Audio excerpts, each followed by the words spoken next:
My pleas fall on deaf ears. And although I don't feel it immediately, the way he loosens his hold on me says as much. There's no pain at first, only shock, until a dull throbbing radiates from my back. It's like an itch that can't be reached, which gets worse and worse until it's all I can focus on. I panic, as the pain becomes too much to bear, and I wish nothing else but for death to consume me now. My body spasms, trembling, shaking, and the pain fires up anew when Luke, the monster, twists the knife deeper. Breathing's next to impossible. Every time I try, it only feels like I'm drowning. Soon enough, I taste blood on my tongue like copper, yet both salty and sweet. And here I am, laughing like a bloody loon, and my laughter is nothing more but a wet, rasping chuckle. Slowly I am losing myself. What's so funny? Deeper and deeper yet. He starts laughing. We were so beautiful. I drown in his laughter.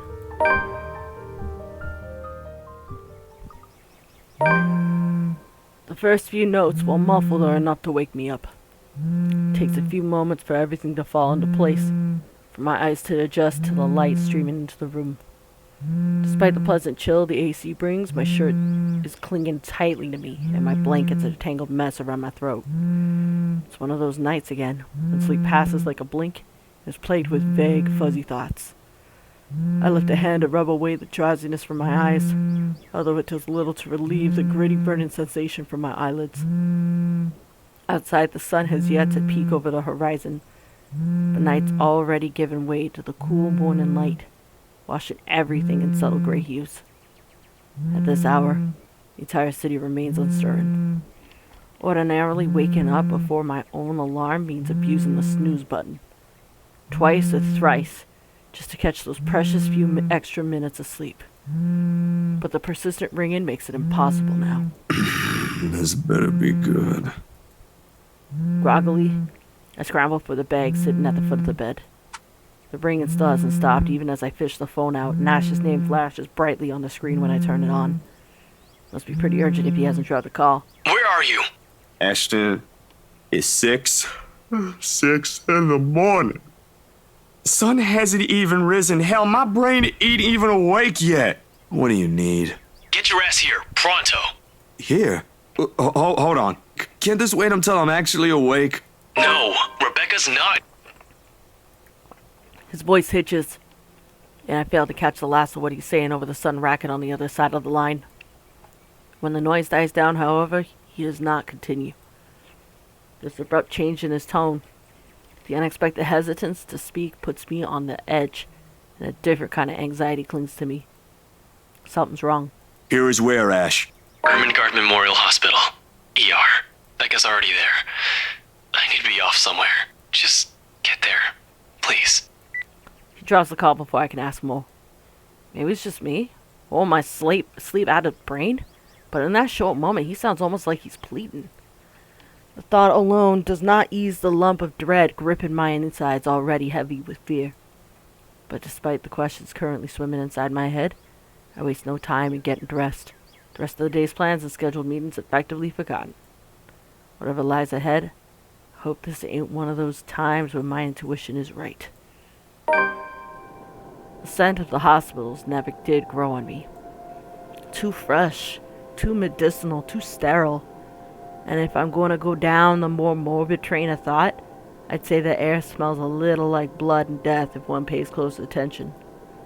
It's not entirely terrible in itself. Just that the scent alone's enough to bring about old memories, both mostly unpleasant. I'm not saying the recent birth of my niece is one, of course. That has been a good milestone for both me and my sister's family. Simply unfortunate that the disinfectant has to be everywhere for something anyone wants to commit to memory. Did Isabella ever feel this way when she visits her father? Same odor assaults my senses as I make my way through the corridors in search of the emergency room. Recently renovated, according to one of the guards I asked for directions. It's Considering how long the place has been around, I'm not surprised they already made plans to modernize. Gotta keep up with the times, they say. Especially for a place where lives are saved. I don't have time to admire the new work, though. Soon the person I'm searching for comes into view. Rebecca's sitting on one of the few benches lining the hall, her head bowed and her shoulders rising and falling in a slow rhythm with her breathing. Pile of papers and various other personal effects have been arranged neatly beside her. And is that blood on those? I try to ignore the foreboding feeling it sends me as I reach for her and shake her awake. Rebecca, I'm here. Wake up. She opens her eyes at the second tap, along with a small yawn of her own. The hospital's bright lights, the dark circles under her eyes are more noticeable. Her voice is still rough with sleep when she greets me. Zach, did Ash call you in? Pretty much. Woke me up, actually. Said it was urgent. What happened? He didn't tell you? Not really. He just said I needed to be here. Is everything all right? It sounded pretty urgent when he called. The way that guy phrased it, I thought for sure you had gotten into an accident or something. Rebecca shifts in her chair, smooths a hand over her face, and lets out a sigh, weighted up with fatigue as she does so. I'm sorry, Zachary. It's just been a long night. I don't really know how I'm supposed to break this to you. Ashton should be the one doing this, but... The guy's busy again. No worries. You could tell me anything. No, it's Isabella. I'm afraid I can't quite follow, ma'am. You weren't entirely wrong. But it wasn't me, obviously. Last night, she got into an accident. A car accident. She was hurt pretty bad and they had to rush her here. Oh wow, so she survived that. A lump has suddenly lodged itself in my throat, making it difficult to get the next words out. How bad exactly are we talking about here, Rebecca? Critical. But I don't know. I didn't see her myself. When I came here, she was already in the ER. Has been since last night. The doctors haven't said anything since then. And Ash? He's looking into the crash. He hasn't called again, but he promised to keep us updated. Another heavy sigh comes out of her. Abruptly, she stands and starts pacing, trembling fingers laced together tightly in front of her. She continues for a good minute, treading the hall in short, uneven steps before stopping and pressing both her palms over her eyes, as if that alone would be enough to stave off her exhaustion. I called her out, you know? I promised I'll treat her to dinner if she gets out of her room. I was only hoping it would cheer her up after the news. The one about her co-worker yesterday. Oh, don't worry, trust me. You getting her out of the room saved her life. And now, I should have just kept my mouth shut. If I did, then maybe she'd still be... Nope, she would have died. Hey, don't blame yourself. You had no idea this would happen. An accident is an accident. If there's someone you should hold responsible for this, it's that ass who ran her over. Ash will find that guy, don't worry. I wish it were that easy. To be fair on the guy who ran over Isabella, Isabella stopped in the middle of the road. Not trying to blame her for the accident or whatever, but she really didn't give the driver a chance to stop. God, it's one after another, Zachary. And no one will tell me anything. I came in here asking for her, and all they said was, "She's in critical condition, ma'am." Well, because sadly you're not family, so they can't disclose anything to you unless you're her emergency contact. You are, as far as work is concerned, but when it comes to doctors, maybe not so much. What are we supposed to do? I want to do something. I need to do something, but I can't. Not when she's still in there. Still fighting for her life. I wish I could give her the answer she wants to hear right now. But that has always been the hardest part in circumstances like this. Always out of our control. Always out of our hands. The least I can say to her right now is... Rebecca does not move nor pull away when I lay a reassuring hand on her back and lead her to an empty seat. Okay, good. That was the right answer. If things are not as bleak as they appear, I doubt she would freely accept the gesture, strong-willed as she is. I know you're worried, Rebecca. We all are. But you have to think about yourself, too. I'll be straight with you. You look like you're a few steps away from falling over. How do you think Bella will react if she sees you like this right now? You don't have to mince words with me. Just say I look like horse dung, Zachary. I won't be mad. All right, ma'am. You look like you stepped and rolled in a pile of horse dung today. Not the same thing, but the way you are, there doesn't seem to be any difference. There, wasn't that easy? But yeah, she'll scold me. Believe me, Belle will. She whines with how bossy I am every time. But she doesn't realize how she's every bit of a mother hen as I am. Don't tell her I said that. And then maybe she'll laugh after. She never does stay mad with anyone for long. That she does. Or you could always offer her food. You don't have to tell me. That has always been a last resort. It works every time. Look at us talking like she's gone and left us. I'm sure it's nothing like that. I think this is just us hoping we won't lose her. We won't. You sound very sure. Well, times like this, the only thing left to do is to hope. Maybe pray for the best. But I don't want to believe those guys inside aren't doing the best they can to save her. They have to be if they've been at it for hours. And Isabella's... you know how she is. She's stubborn. I think that's a good thing. I want to believe she'll make it through because of that alone. I'm a mess, aren't I? One unfortunate incident, and I'm all ready to give up hope. Can't even keep myself together when nothing final has been said yet. We all are. A mess, I mean, in more ways than one. We let the silence fall and the words hang between us. Because the truth and those feelings are more tangible than what little hope we're both clinging to. Somewhere far off the hall, I can almost hear the faint beeping of machines. Which one's Isabella's, I wonder? How's she doing? How long are we supposed to wait? Will she pull through? But it's always the waiting, ain't it? And more than the fretting, it's always the low, excruciating hours that follow, blurring everything in between and slowing it down.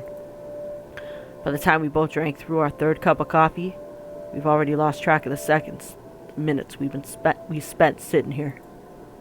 There's no idle chatter between us, only companionship, and what little support we could give each other. Which is not much, considering how long the two of us have known each other. Better for Ash to be here instead of me. Or Isabella, if only she didn't have a different battle to fight right now. And again, we wouldn't be here if she ain't.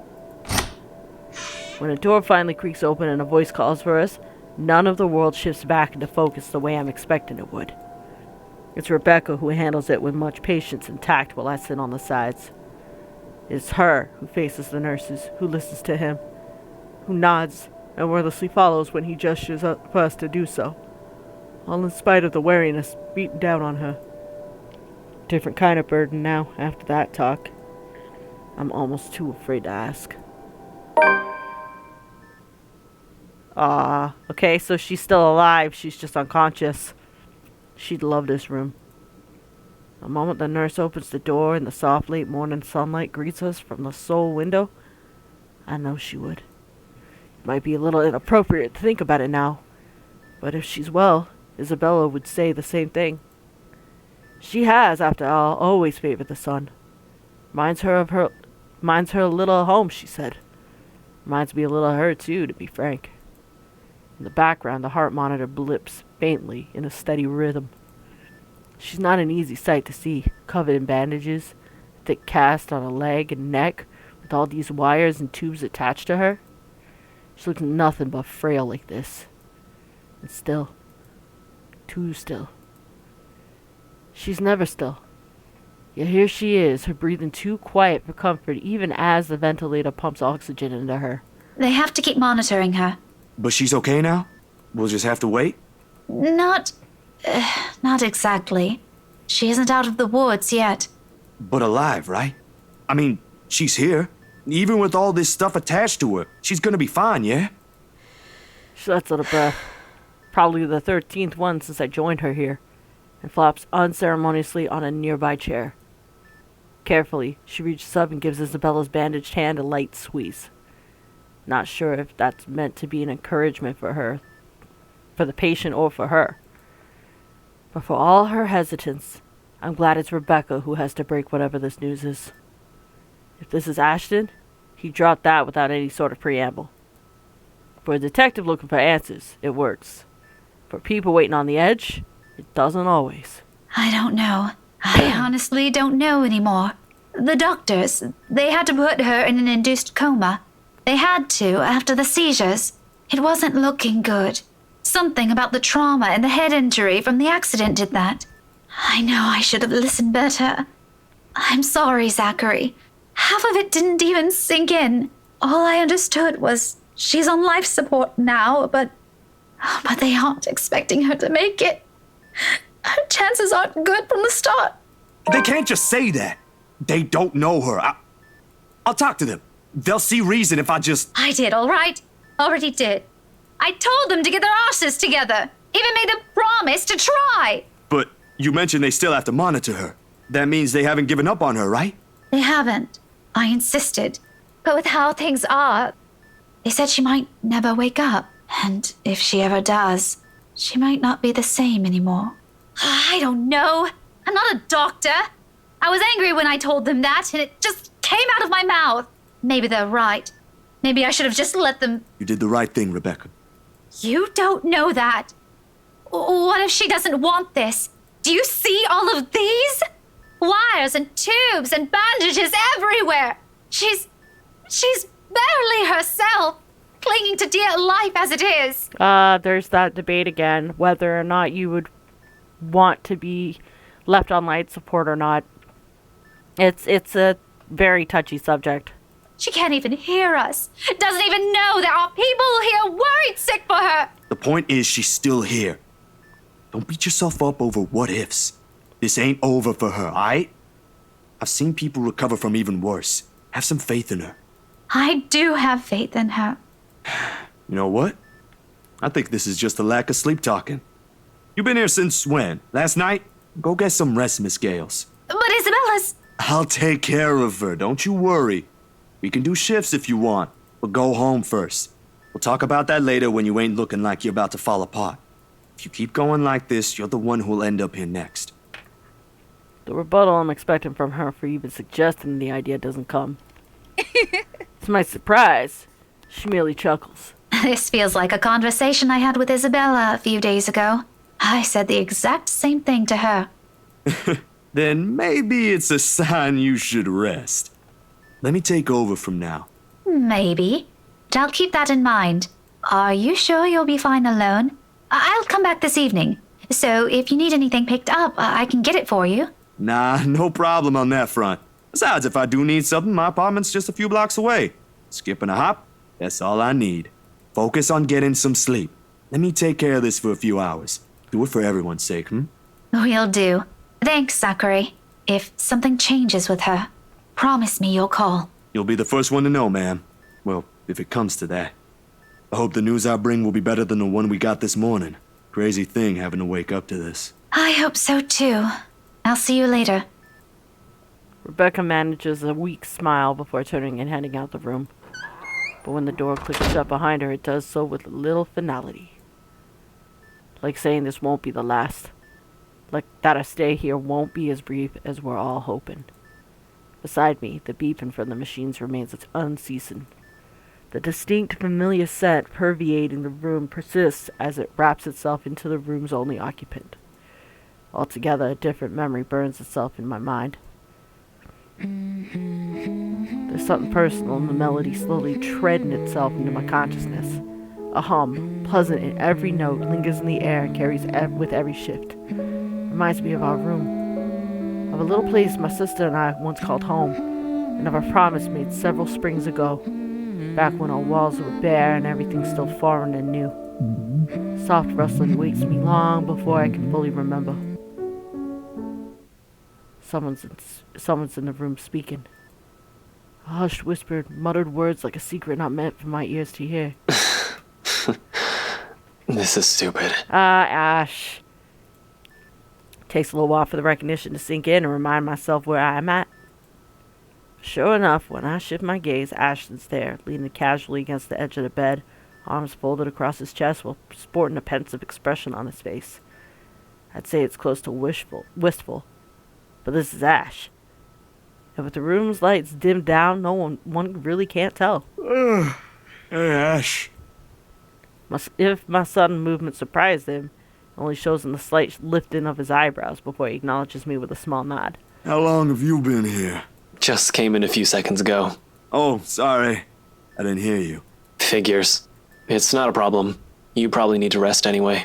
You're the one talking. You look like shit. So I've been told. Seriously, how long have you been up? 18, 20 hours or so? It doesn't matter. I'll get some shut-eye later. Where's Rebecca? I sent her home early, but she'll be back too. Both of us turn just in time to see Rebecca ease the door open and step inside. She's brought a travel bag with her, and from the way she transfers its load to her other hand, it's heavy enough with things from maybe 2 or 3 so days worth of sleeping out. I don't know what to say to that, quite frankly. Or if I'm even supposed to question her about it. Ashton no doubt has a remark or two about it, but before any of us could comment, she raises her hand to stop us. It's not mine. 3 words. And they ought all telling enough. Just like that, an awkward silence descends in the room. All of a sudden, just the mention of her has become some sort of taboo between us.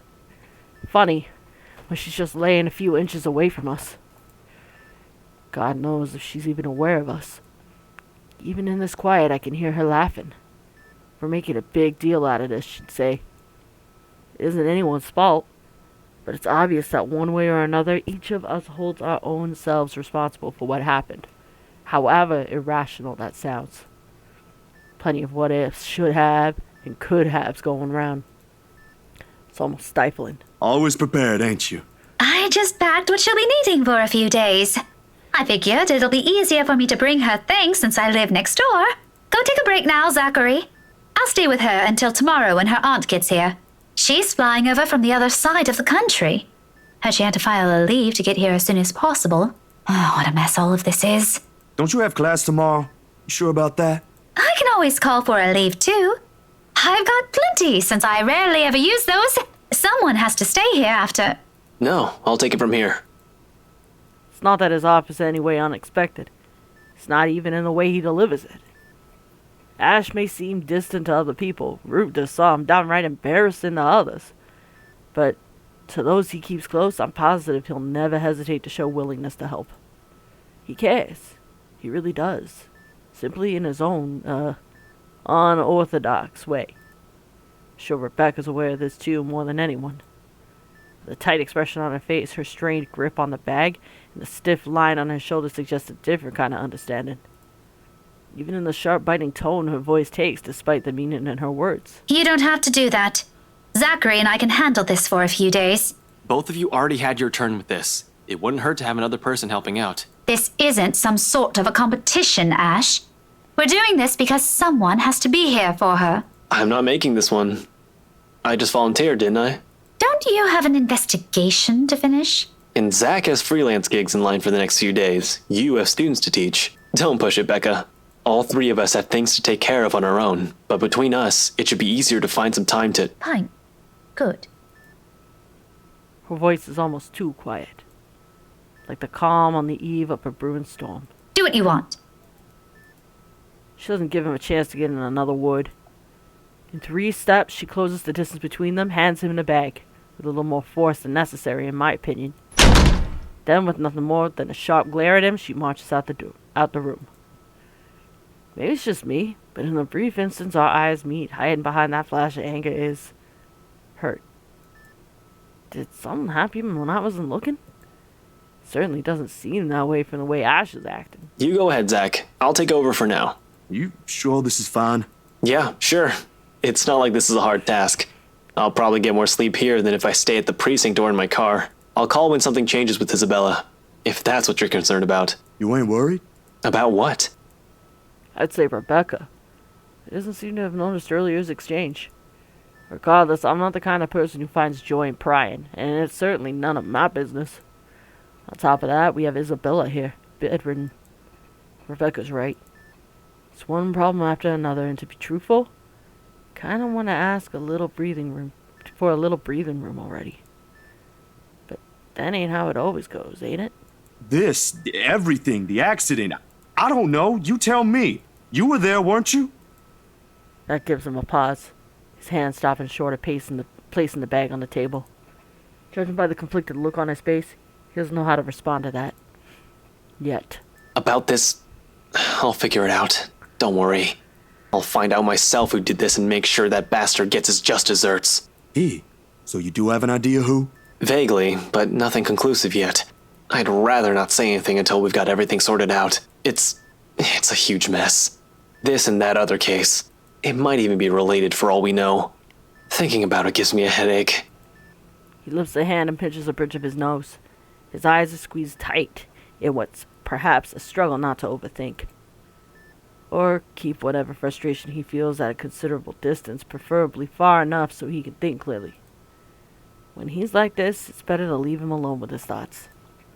But as I'm about to pull the door open, ready to take my leave, he calls out. Do me a favor, Zach. Make sure you keep away from the rights this time. Tell Rebecca the same thing. Name rings a bell, though at present I can't recall where I've heard that recently. Nevertheless, I nod, if only to give him some peace of mind. This guy already has enough on his plate. I'll remember that. See you later. If you catch up to Becca, make sure she gets home safe. Will do. Go get some sleep yourself. I throw him one last look, even though at this point I'm not sure what I'm searching for in his face. Reassurance? Some sort of encouragement or proof that everything will be alright? I won't dare ask anymore. Not when he's doing this. Looking forlorn. Like as if he's failed a lot of people. One person in particular. With one last wave, I close the door behind me, leaving wishes of hope and a whole slew of unspoken remorse and concerns in a room. Sometimes, the only way out of the game is to be honest. Sorry, sir. I was just... You see, I'm a friend of Hana, and... A friend of Hana! Yes, sir. His eyebrows shoot into his hairline at my answer. And although it swiftly disappears under his dismissive gesture and a chuckle at its heels. A small frown spreads across his face before I can stop myself. What I said was nothing remotely funny in it, yet here he is hugging an arm close to himself in a weak attempt to keep his shoulders from shaking. Did I mispronounce something wrong, or...? No, not at all. You didn't. My wife, has never mentioned a friend like you. That's all. Wow. I suppose it's a good thing she's venturing out of the usual.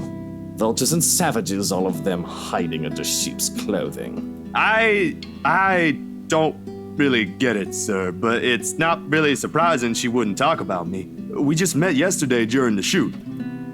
As soon as that statement's out, the amicable air melts away almost palpably. His eyebrows crease into a frown and his posture stiffens.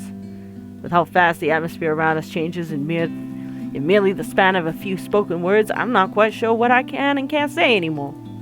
Like handing in a ticking time bomb.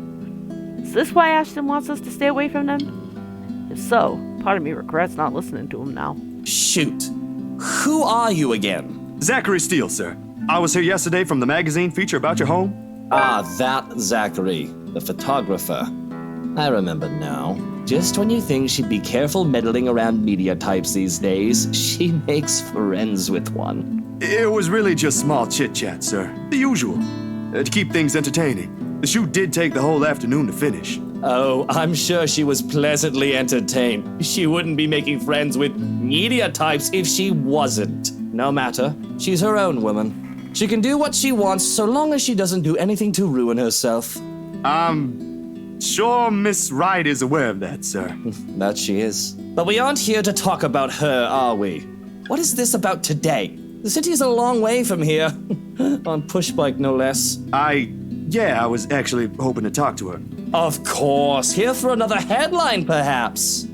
Not exactly, sir. I'm off work. This is for something else. That's what they always say. The next thing you know, your face is in the front page of every conceivable scandal sheet going all the way to the ass end of Plymouth.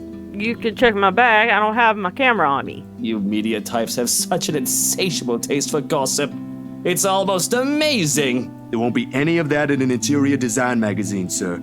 I can assure you that one. Oh, you never know. Well-trained hounds have an uncanny way of sniffing out things no matter where you keep them. I do admire the passion, though. It takes a lot of energy for someone to leave bed this early, let alone knock at someone else's door at this hour.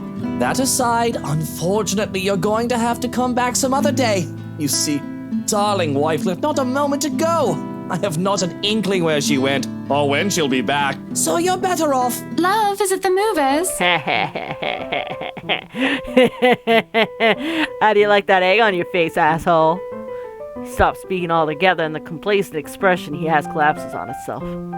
Slowly, he turns just as his wife walks up to him with a step too lively for comfort and a smile too sweet, to be honest. She's very likely heard everything her husband and I have talked about. Going off somewhere. I've got the few things I want them to transfer already.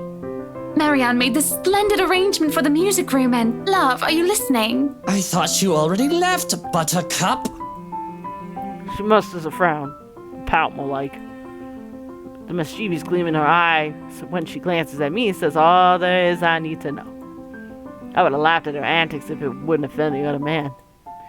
But as it is, it's better to let his wife have her fun without any reaction from me. I'm treading on dangerous grounds with him already. Well, I most certainly have not left yet. I wouldn't be standing here if I did, would I? Of course you wouldn't be, darling. But don't you need to be somewhere else today? Something with Marianne, shopping, girl, things? Oh, I'll be leaving in a few. Unless you want to join us. No thanks, darling. I'm afraid my liver, it's killing me today. Ooh. Well, maybe stop drinking? I thought as much. You needn't have to worry. I'll be gone in a few. It's just that I heard we have a visitor. What kind of person would I be if I didn't greet him before leaving? A very gracious one, I'm sure. Zachary, right? It's a pleasure to see you again. Likewise, ma'am. I was actually looking for you. Is that so? What for? A huge display of unprofessionalism is what it's for.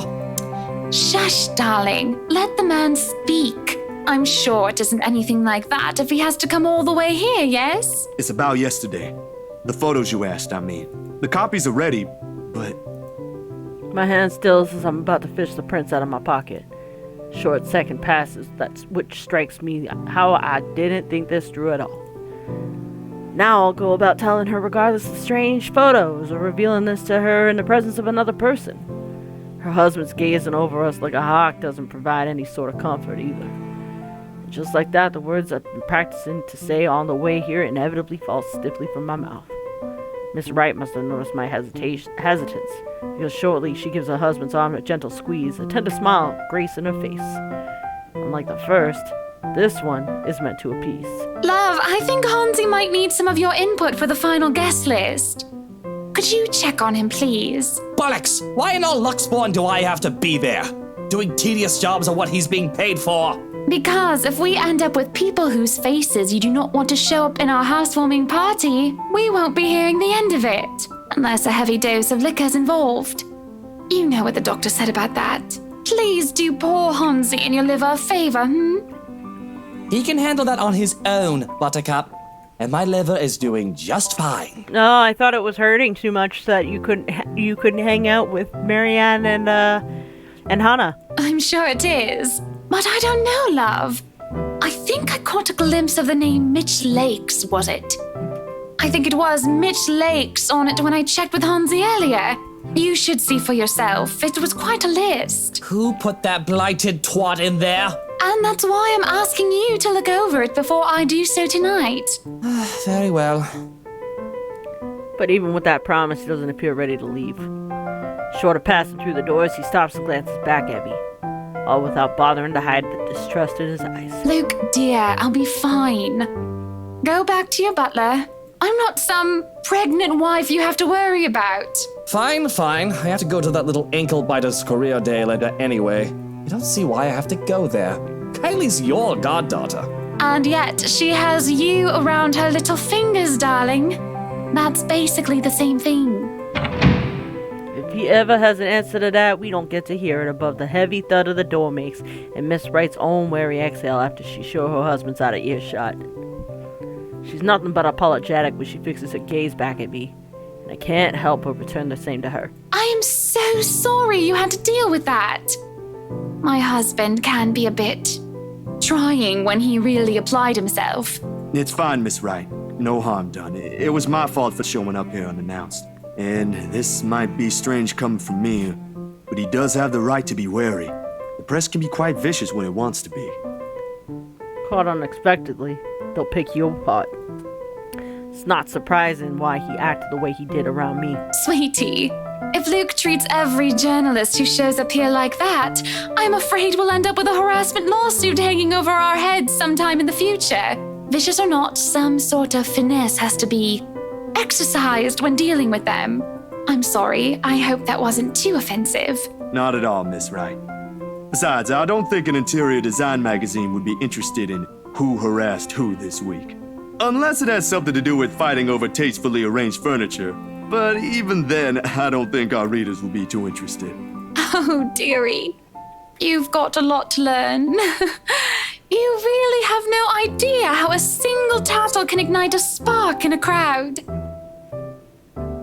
Of course, at the end of the day, it's still the thought that counts. It's still a lovely anniversary gift from my husband. No matter. Let's just go. She doesn't wait for an answer and immediately wanders over to a car parked some distance from us. Unsure, I find myself trailing after her. Chauffeur automatically opens the passenger side door as she nears, and she gestures for me to follow when she climbs into the back seat. To... where are we going exactly? I need to get out of this stuffy house for a while. Moving in, planning the party. It's starting to get suffocating in there. Luke and Hansi can have their fun while I'm gone. I don't care. I'm getting out because I can. Another minute in there and I'll drown. My bike. There are, of course, a lot of things questionable about her invitation. Why is she asking a person she's only known for less than 2 days in the first place, and one? How appropriate this is, being another. But the rest of it crashes the moment she shoots me an imploring look. Please? I can have someone send it back to your address later. And it's just a trip to the city for some furniture, nothing more, I assure you. Marianne will be with us, and maybe you can tell me why you're here on the way. Guess it wouldn't hurt. I might have to leave early, though. Excellent, then. Hop in. That's what they often say, yes? This can't be a good idea. But I really don't have any other choice, now do I? Especially with the way her eyes light up when I agree to it. In my pocket, the very picture of her remains faceless. A voiceless shadow hanging threateningly between us, unknown to her. If someone told me I'd be spending my entire morning being dragged around half of downtown Luxborn looking for furniture, I probably would have simply smiled at them. Then, perhaps even given them a good friendly pat on the shoulder and wished them a nice day. Not that I find myself anything wrong with this at all. On the contrary, this is most definitely a nice change of pace after weeks of getting bogged down by different freelance gigs and shutting myself inside my apartment whenever I can. If only the weather would be a lot nicer. The kind with less sun and more clouds, perhaps? With the mid-morning sun slowly beating down on us as high noon approaches, I can see why Mr. Wright skipped out on this trip. Bright side is, the whole thing seems to have put Miss Wright in a less somber mood. After the fifth store, her pace is considerably livelier, her gestures less guarded than the ones she displayed at the mansion earlier. The presence of another person might have helped as well. Although Miss McCullough seems less predispositioned to small talk, preferring to keep to herself most of the time and let Miss Wright lead us wherever. She did acknowledge me with a small nod when we were introduced earlier. That didn't make standing outside the store together any less awkward while we wait for our client to finish her inquiry inside. So, interior design, huh? She cast me a sidelong glance before returning to her notes again, her pen scratching faintly against the paper in quick successive strokes. Ah, there goes that. I did say I'm not very good at starting and keeping conversations going, didn't I? She doesn't look back up again, and I take that as my cue to stop any attempt at striking a dialogue with her. Keep myself occupied with some other things. Except what we have here is just Luxborn and his busy streets. People going about their day like normal. Cars moving in and out of sight, heading to who knows where. Nothing remarkable, really. The ease with which a person can fade into the background here is reflective of the kind of city Luxborn will always be, but the humdrum's one thing I've learned to live with. Needless to say, it doesn't usually stay that way. There are times where it would come alive, make itself known, and reassert itself back to the world. However, those moments are few and far in between. Then again, with what graces the news channels lately, I'm starting to think it's going to happen sooner. Can't say I'm looking forward to what it'll bring. Luxury living, is it? Her voice effectively cuts through my thoughts just as I count the 13th passerby wearing a hat today. Beside me, I can hear the faint rustling of paper and the clicking of a pen as she scratches and stashes them in a bag. Excuse me, what? The magazine you're working for. It's Luxury Living, isn't it? Oh, yeah. You've been featured by them before, I take it? A few years back, yes. For just some issues. My designs still appear from time to time, though not as frequent as before. Gotta have room for new talents, right? It may not show on her face, but the pride is evident in her voice. Good folks, the people running the publication. Tell me, is DK still on the editorial team? Nah, I wouldn't know. I've only started taking jobs from them this year. Freelancer, you know. Good man, that guy. Anyone in our field should meet him. He had a lot of things to say about art, all of them relevant. Learned a lot from him, actually, even if we both came from two different fields. I hope he's in a good place.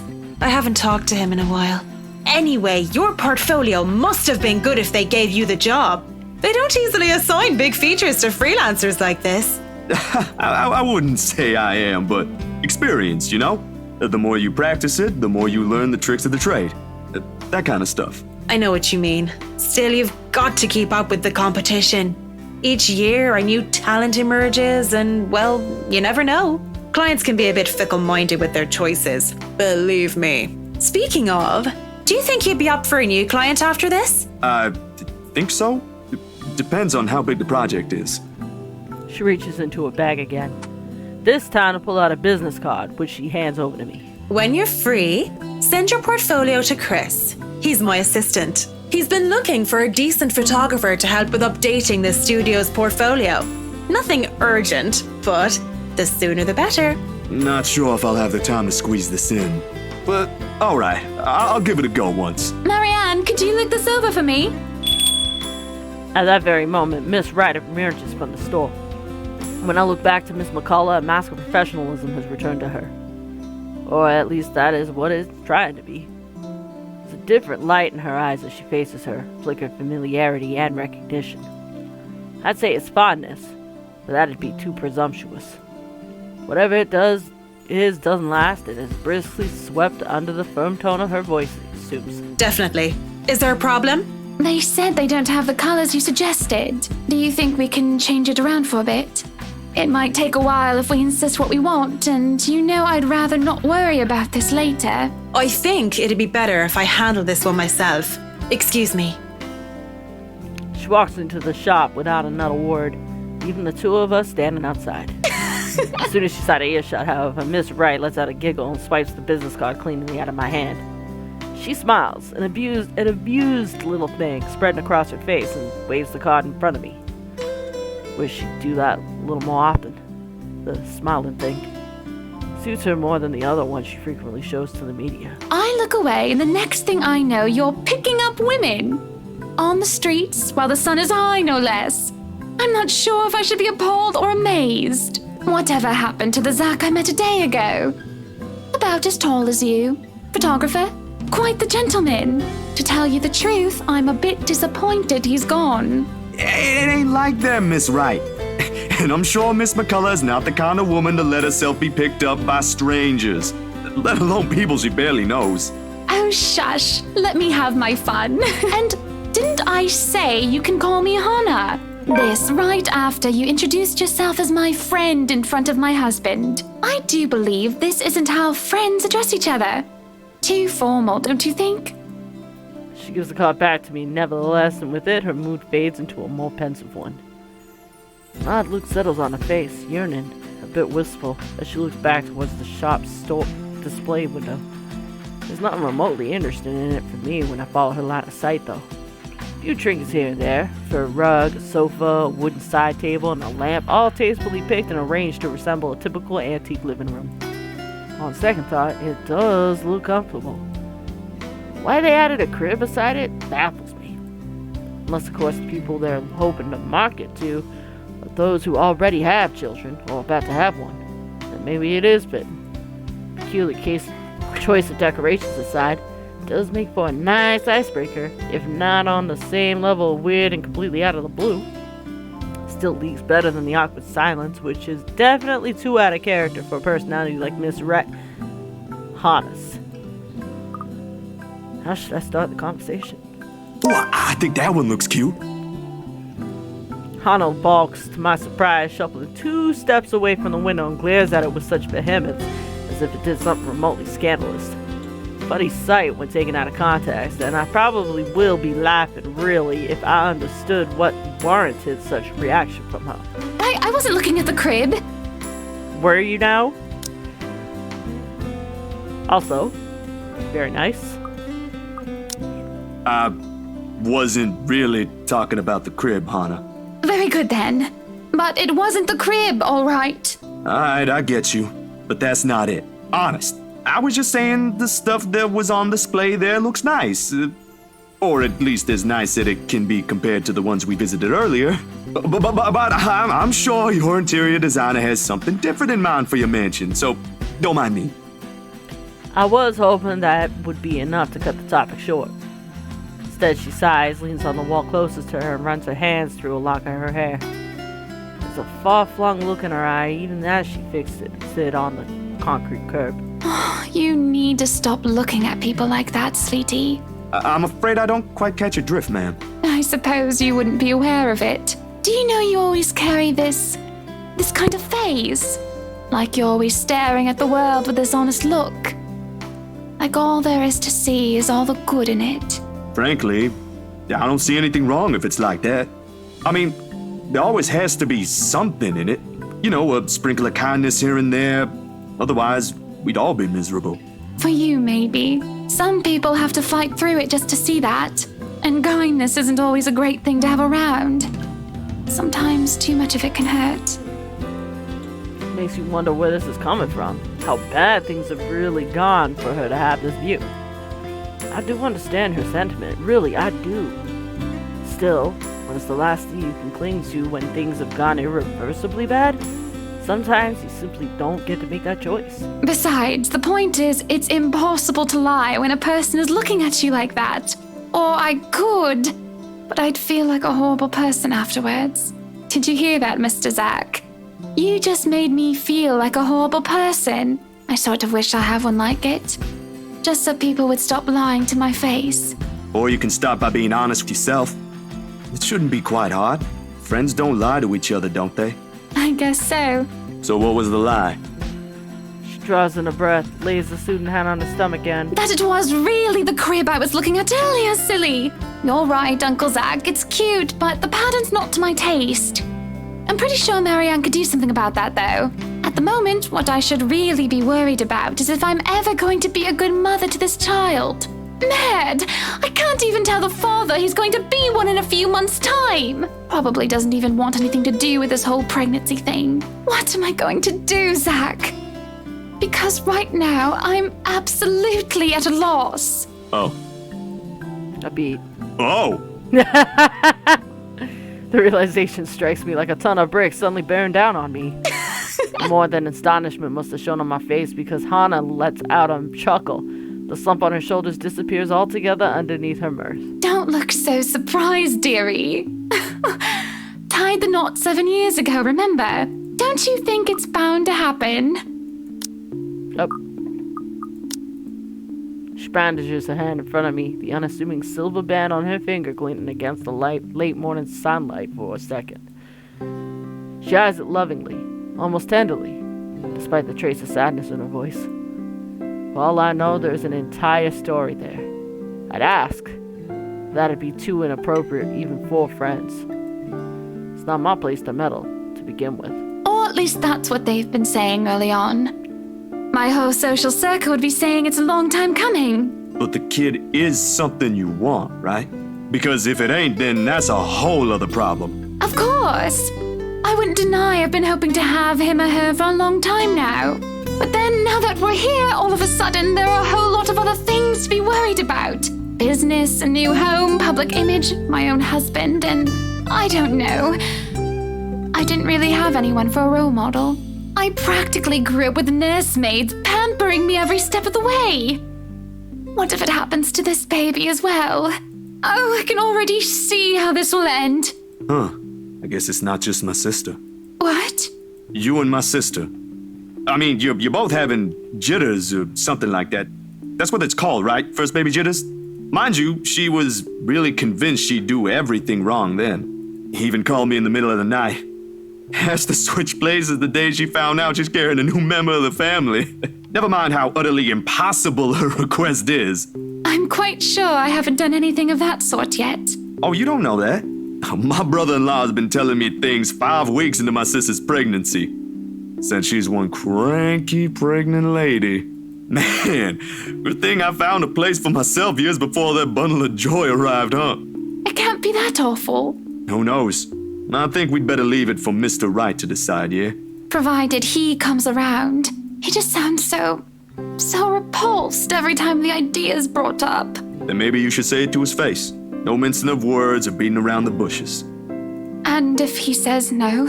You haven't even told him yet. Besides, that's his kid.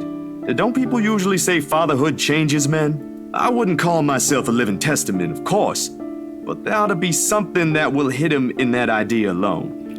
Okay, once again, I said it in an earlier video, but I will say it again. On the one hand, fatherhood definitely does change people. It makes them reevaluate their priorities, and sometimes it's for the better. However, baby trapping your spouse is also never a good thing, because both of you will grow to resent each other and potentially the child in the end. And the child will see it, and they will understand it. A wrecking ball would be nice. Laughter escapes me before I can stop it. And for a moment, I thought I've done something wrong when she doesn't join in. He's still her husband, no matter what jests or complaints she hurls about him behind the media's eyes or in the presence of people she trusts. When she does, her chuckle's a small, hesitant sound at first. I find the rest of the unease slipping away. Well, whatever it is, my point is, you've got no idea what will happen. In the same way, you don't know if you'll be a good mom. Trust me, my sister's been there. It's perfectly normal. If, my opinion matters, though. A long second of indecision goes by. I can feel her eyes filling with nothing but curiosity, boring into me while she waits for the rest. It's just a simple sentiment. But one thing I think she needs to hear for all the doubt she unwittingly places on herself. I'm just not sure it should come from me. I'll be damned. I think you'll be a great mother, Hannah. She has an answer to that. I don't get to hear it, nor does she get to say it. As soon as it's out of my mouth, the bell hanging over the antique store's door chimes, and out comes Miss McCullough. For more than one reason, I have never been so relieved our talk got interrupted. Everything's been taken care of for tomorrow, Mrs. Wright. We'll have everything you requested delivered early. I've left them instructions, but I may have to visit again right before your housewarming party to check for a few things. I hope that's acceptable to you. More than Marianne. This is a little early to say, but you did marvelous work with the mansion. I can't wait to see all of it come together tomorrow. I'm only doing my job, ma'am. Needless to say, it's always a pleasure to hear a client is satisfied with my work. Nonsense! You have every reason to be proud. I know you've already established your name here, But I'll still make sure word gets out, of course. I think I've got a few friends who might be interested in decorating their homes. I'll see if I can introduce you to them tomorrow. I really don't want to impose, Mrs. Wright. There's still a lot to be done, and I'd rather be keeping an eye on it myself. You know well enough I'll still do it. You too, Monsieur le Photographe. You better be the one taking the pictures for the event tomorrow, or I'll be very upset. I blink at her, confused. Last I checked, I have nothing scheduled on my plate tomorrow. A couple of fleeting thoughts did cross my mind, like working on personal projects, or paying the hospital a visit to check on Isabella in the morning. But with the expectant expression on Hannah's face alone, I've wondered before how they got Isabella to sell them the mansion with all the paperwork and the loops it had to go through. But well, the how was already standing in front of me, and it's one giant ball of persuasion in human form. If I have any doubts about how she got around life, all of them have been dispelled right this instant. Hannah hasn't said anything yet, but I already know what my answer will be. What event? Our housewarming party, dearie. I've already sent invites through your publisher. They should have informed you of it by now. I may have probably missed it. I haven't gotten the chance to check my mailbox yet. Deadlines, real-life happenings, they can be pretty hectic. I'll try later, but they might have already assigned it to a different photographer if they haven't received my reply yet. That's not a problem. Nothing a little call from me can't fix. I'll have them know I'm specifically requesting for your presence. It shouldn't be too hard. Oh. Just promise me you'll show up. I expect to see you both there. No excuses. Good company, good music, good food. Of course I'll be there. Lovely. I hope we have that settled then. I'd love to stay and chat, but unfortunately I have an appointment scheduled with the doctors after this. You two will have to excuse me. Are you feeling fine, ma'am? It's nothing big. There's a short while in which her hand faintly touches his stomach when she says this. Her smile, as she does so, a tender thing in itself. She might never let it cross her mind, but motherhood would suit her. Kid's already loved, even if he or she has yet to have a sense of the world. Candid moments like this, I wish I'd brought a camera for.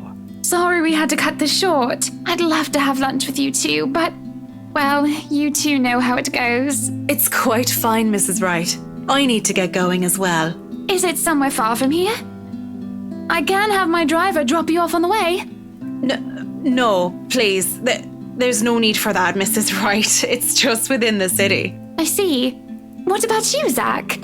We did leave your push bike at the mansion. Don't worry, I'll have someone bring it to your home later. Nah, I live within the city too.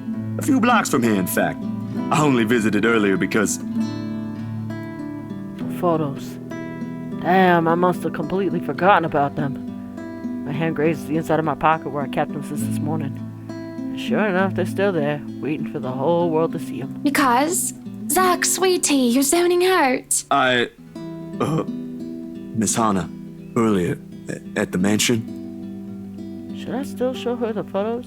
Nope. We saw what happened. She should know. I really should tell her. Yet...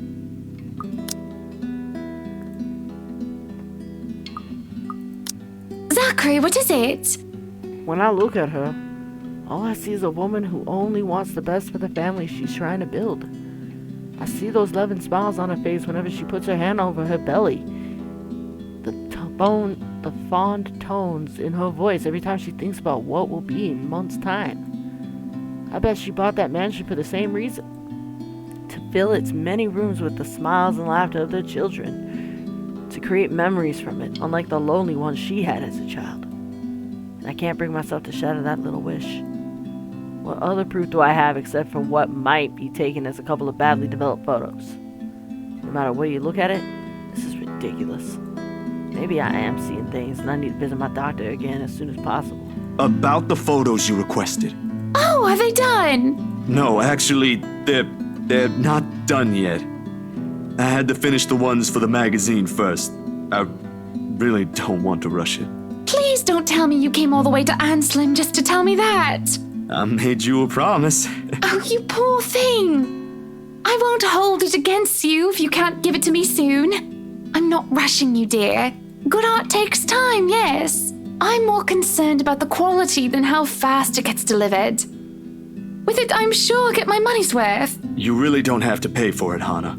Shush you. Don't sell yourself short. You keep doing that and other people will follow. I'll have my secretary send the first half to your account tonight. No buts. Behind her, Miss McCullum merely nods, mouthing at me to take it just as it is. She'd know, of course, being the other person working for the rights. But even if I decline, I'm sure Hannah won't give me a choice. She'll do it anyway. I guess I'll just have to make sure I'll take good photos tomorrow at your party, yeah? Fair enough. I'd love to discuss it with you, but I'll only get in the way. And I really need to leave now. Have a good day, then. You too, sweetie. She smiles and waves, and then she's gone, leaving me wondering. Her face is the first thing I see. A gruesome sight on its own, eyes gleaming with nothing but malevolence, blood oozing from a large puncture wound in her head, mouth open wide in a voiceless scream. I clamp on the compulsion to retch. On instinct, I step back, putting as much distance as this cramped cell will allow between us. The bars rattle as soon as my shoulder hits it. A hindrance, not to freedom, but to safety. Get away from me! She moves. Short, sudden, bone-crunching twitches. And I know there's no escape. I'm screaming for help before I know it, jolting the bars with as much force as I could. Somebody! Get me out of here! Anyone, please! Bugger off! Some people are trying to get some sleep here! No! She's here! You've got to let me out! She's gonna kill me! Someone! She's...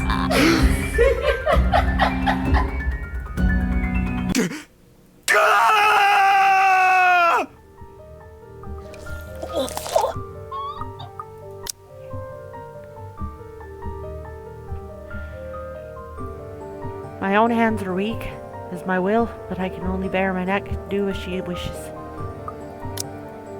There is no reason, no self-preservation, as I mindlessly welcome my own death, as if it will lead me to salvation. I feel nothing at first, other than glass touching my skin, like a caress, until a stinging sensation blooms around my neck. This pain sears and burns like nothing I've felt before. And every breath intensifies the feeling. Even if I wanted to cry out and scream, I can only cough as a slick metallic taste coats my tongue.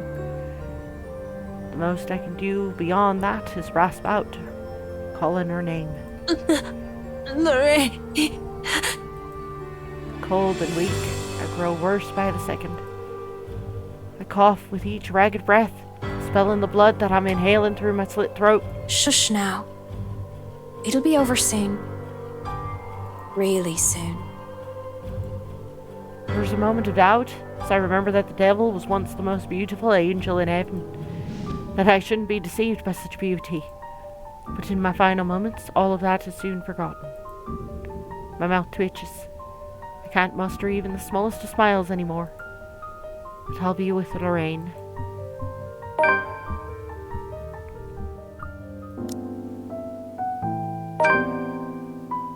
It begins routinely enough. Immediately after I've read the news this morning, I call her.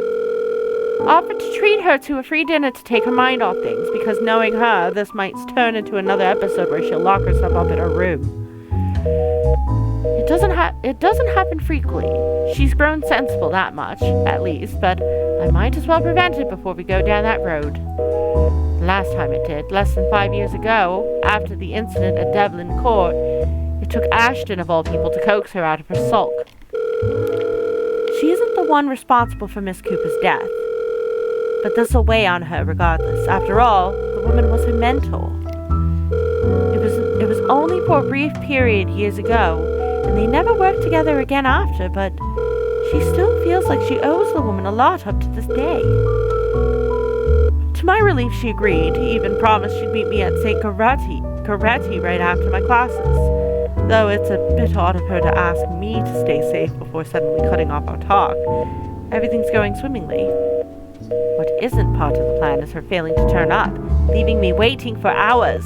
Where the bloody hell is she? 4 hours from the time we agreed on, and still counting. Yet I received not a single call or text from her. This after I took the courtesy and effort of sending her a message, telling her where I'm heading to when I had to leave the school. She could have done that too, at least, and saved me the trouble of waiting. Oh, she can be such a child sometimes. I swear, if she locked herself up in that room, she's not going to hear the end of this. Glancing at my watch only stirs up my temper further. Almost closing time now. With the exception of a few still in line for some late-night coffee and snack, or those simply finishing their food, the small crowd inside has started to thin out. Half of the normally bustling place is now empty, and the speakers have stopped playing music seconds ago. Still, I wish they kept it going longer for a few more minutes. I can do with some relaxing music right now. Especially with the pitying looks the manager and the one manning the cashier are giving me once I hit my second hour of waiting here. The former even offered me another cup for free after I drank through my second one earlier. Naturally, I appreciate the gesture. The woman has been nothing but kind to us in the times Isabella and I happened to catch her here. This time, however, they probably think my date stood me up or something, even if the reality falls far from it. Extremely far. Honestly, this is more like waiting for your child after school if there's any comparison to make. Although if it were Ashton, if we ever do go out on a date, I doubt he'd ever do this. He may be an embarrassing friend to have for Zachary and Isabella and has his odd moments, but he's definitely a reliable guy. Probably the only one I'd ever have the chance of knowing this long, except for Zachary. If he won't make it, I'm sure he'll at least have the decency to inform me beforehand. Not that I'd ever have the courage to ask him, or anything of that sort happening anytime soon. I haven't even forgotten my poor attempt at a confession back in secondary. I wrote a short letter to him then, only for it to end up unread and hidden away someplace. I might have already lost it, in fact, after I moved out from home, along with that diary I used to religiously write on. But all of that's irrelevant and a wholly different matter from this. Besides, it's getting late. It's already quite obvious Isabella has no plans of ever showing up tonight, and if she thinks she's getting away with pulling such a stunt on me, she's got another thing coming for her. When I called her this morning, I genuinely believe she's better than that childish part of her. But this simply proves things otherwise, doesn't it? She should be thankful. It's only because of my own stubbornness and good faith in her that I stayed here beyond the bounds of what my own patience allows me. And look where that got me. I might as well leave now, too. Considering the loud blaring sirens passing by outside, getting home tonight might take longer. Probably an accident. They rarely happen here in Luxbourne. Not entirely unheard of. Most of the time, it's just results in heavy traffic and a few roads nearby being temporarily closed off. Judging from the direction the police mobile is headed to and from where an ambulance came from earlier, it's in the same route I take. Joy of joys.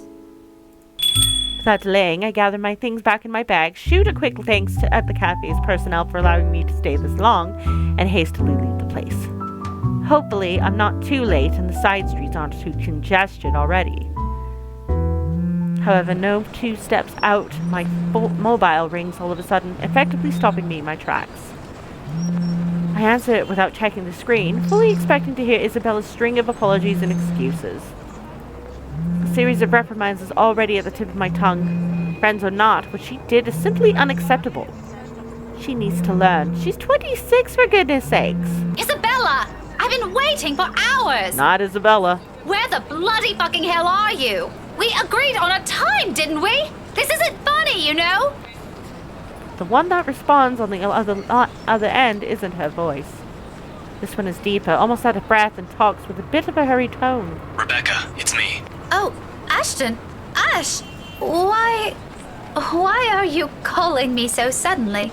Do you need something? Where are you right now? Salem Well? No, but I'm about to head home. I was supposed to meet with Isabella after school. She never showed up, though. Why? Ashton doesn't immediately answer, however. In place of his reply, I find myself focusing instead on the noise coming from his side. People shouting orders from afar, a few curses flying off and about, and someone yelling at another poor bloke. There's also the low murmur of what appears to be a small group of people around him. Farther back, if I strain my ears, is the din of car horns and vehicles driving past. He must have been assigned to another case, called to another crime scene. In the middle of the night at that. He'll probably end up spending time there until the investigations last. Likely until tomorrow, without even getting any shut-eye or a short rest. My lips press tight at this, but I don't say anything. Any attempts to call him out on it before has resulted in an argument. Best I can do at the minute is keep these opinions to myself no matter how much I disapprove of it, even if I'm not the only one who shares the same opinion. Even Zachary and Isabella has something to say about it. I'm simply the most vocal out of the three of us.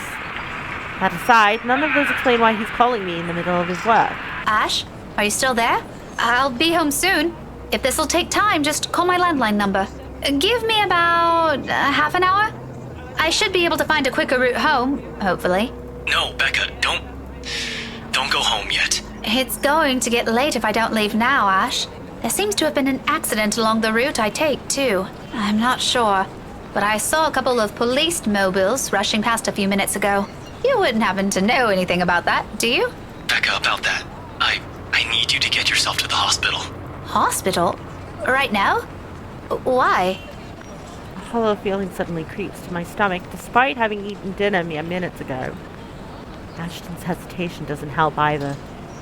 Whatever his reasons for calling, it can only be taken as unpleasant based solely on his tone. Ash, is there a problem? Wait, it isn't you, is it? Did you get hurt or something? I told you to never make a joke about that. Please tell me this isn't one of those. It's not for me. Calm down, Becca. Well, why the sudden need for a hospital visit then? I sure as hell am not sick. Who's it for? Silence again. This dilly-dallying is simply his reluctance, or he's just carefully measuring the weight of his next words. I can't tell. For all his good looks, he can be brutally blunt even without putting a concerted effort on it. Then our small circle, unless we really have no other choice. No one ever trusts him with the task of delivering the bad news. And this is one, isn't it? Who put him up to this? The fact that he's dragging it out like this only increases my apprehension. Ashton, if you're just going to hum and haw for the next 5 minutes, we're better off... It's Isabella. Come again? Isabella. Scaredy cat. She's... Okay, listen up.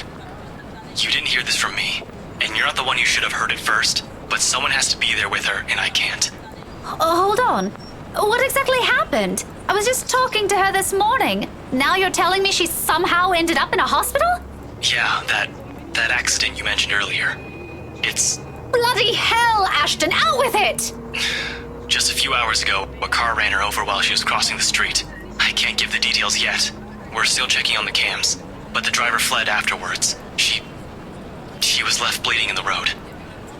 All at once, as though the wind has been knocked out of me and remembering how to breathe becomes a whole different endeavor altogether. My hand makes it over my mouth as I fight the tremors from gradually sweeping over me. Little by little, the memories of the last few hours rush back at me. Her asking me to keep myself safe, my calls going unanswered for a long period, and the passing wails of an ambulance. She was still breathing when the paramedics arrived, but I won't lie. Her condition's critical. Concussion, multiple fractures, and internal bleeding. They said she lost so much blood, and it'll be a miracle if she makes it through the night. Damn it, when I find the bastard who did this. What about Zach? Zachary, does he know already? Shouldn't we tell him about this too? No, not yet. Don't tell him anything yet. Let's just keep the circle small for now. I don't want to alarm him. I'll tell him myself tomorrow, but I need you to hurry to the hospital. Can you do that for me? You're the only one I can trust with this right now. Yeah, I'll be there. No problem. Don't worry about it. All right, okay. That's one problem off the list. Thanks, Becca. I'll keep you updated with how things are on my side. I need to go. He ends the call abruptly. Without so much as a goodbye or a single reassurance. Everything will be fine. He doesn't know. None of us knows. And you can only hope, amidst the failing of sirens in the distance, like the very life quickly slipping away in front of us. When my body finally moves, despite trembling hands and knees threatening to buckle at any time, it's only the single-minded desperation to reach her that pushes me. Please. Please hang in there. The whole ward is almost too quiet when I arrive. No paramedics or nurses zooming past, no doctors in scrubs blaring out orders, or even patients moaning and whimpering in the triaging area. She's already been taken to the trauma room according to the overhead announcements. Attention please. Adult Tier 1 trauma alert. Please respond to the trauma center, shock room 4. None of this is what I'm expecting. The lack of chaos. With the air so calm and unstirring, in spite of what's taking place beyond this waiting room, so unlike what they often depict in the telly. Although it'd be foolish of me to believe any of those shows. There may be some degree of accuracy in it through, but it's all often done for the sake of entertainment and stirring up people's emotions. Yet, despite fully knowing that, I still crave for the noise, the commotion, the worried voices, or even the shouting. Anything. Whatever that will temporarily take the edge off my nerves. Instead, much like everything today, all I get to have when a trauma nurse finally shows up is an impassive declaration of, "She's in critical condition, Mum." Nothing I've not yet heard of from Ashton before. It doesn't spare me another word, not even a single explanation of what they're doing to Isabella. In the next minute, I'm being entrusted with her belongings, everything now smeared with reeking with fresh blood. Afterwards, it's back to that silence again. Longer this time, with only glass doors occasionally whizzing, as well as the nearby wooden voice over the hospital's intercom for company. Paging Dr. Nicholas Vogel to Lord William Ward. Shock room 4. Please report to Trauma Center Shock room 4 stat. Dr. Vogel, please. But who am I to demand for more, when in some part of this bloody emergency ward, Isabella is fighting for her life? In the end, no matter what my complaints are, what I want to see or hear, they're all useless here. I'm useless here. Dr. Vogel, please report to the Trauma Center Shock room 4 stat. All I can do is sit down and wait, though through every small motion to keep myself occupied, to prevent my mind from thinking of every ugly scenario that this might lead to. Because as stubborn, annoying, or childish as I regard her time and again, I don't want to lose a friend to this. Not in this manner. And it's that thought I hold firmly to. As the hours go by, as the halls grow quieter, and everything around me turns dimmer, bleaker, it's what I think of. It's what I cling on. Along with a small plea at the heart of it. A muttered prayer, desperate and earnest all at once.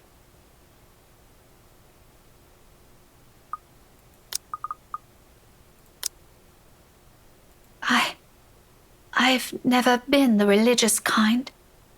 I don't think I ever will identify as one. But if there's some other force, someone out there who can hear, please listen to me just this once. Please don't take her away. Before long, sleep claims me, fraught with lasting images of blood, and a single voice on a vain struggle with death. Thus the waiting game begins.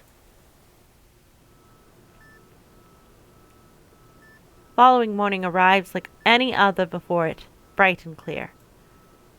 As if the world hasn't completely tilted out of focus the night before, like nothing ever happened. It's a good day by common standards, albeit one I can't fully appreciate. Because I would have if it isn't in the hospital's glaring fluorescence that greeted me first, or my eyes still aren't rough with sleep, or I've chosen a more comfortable place to doze off.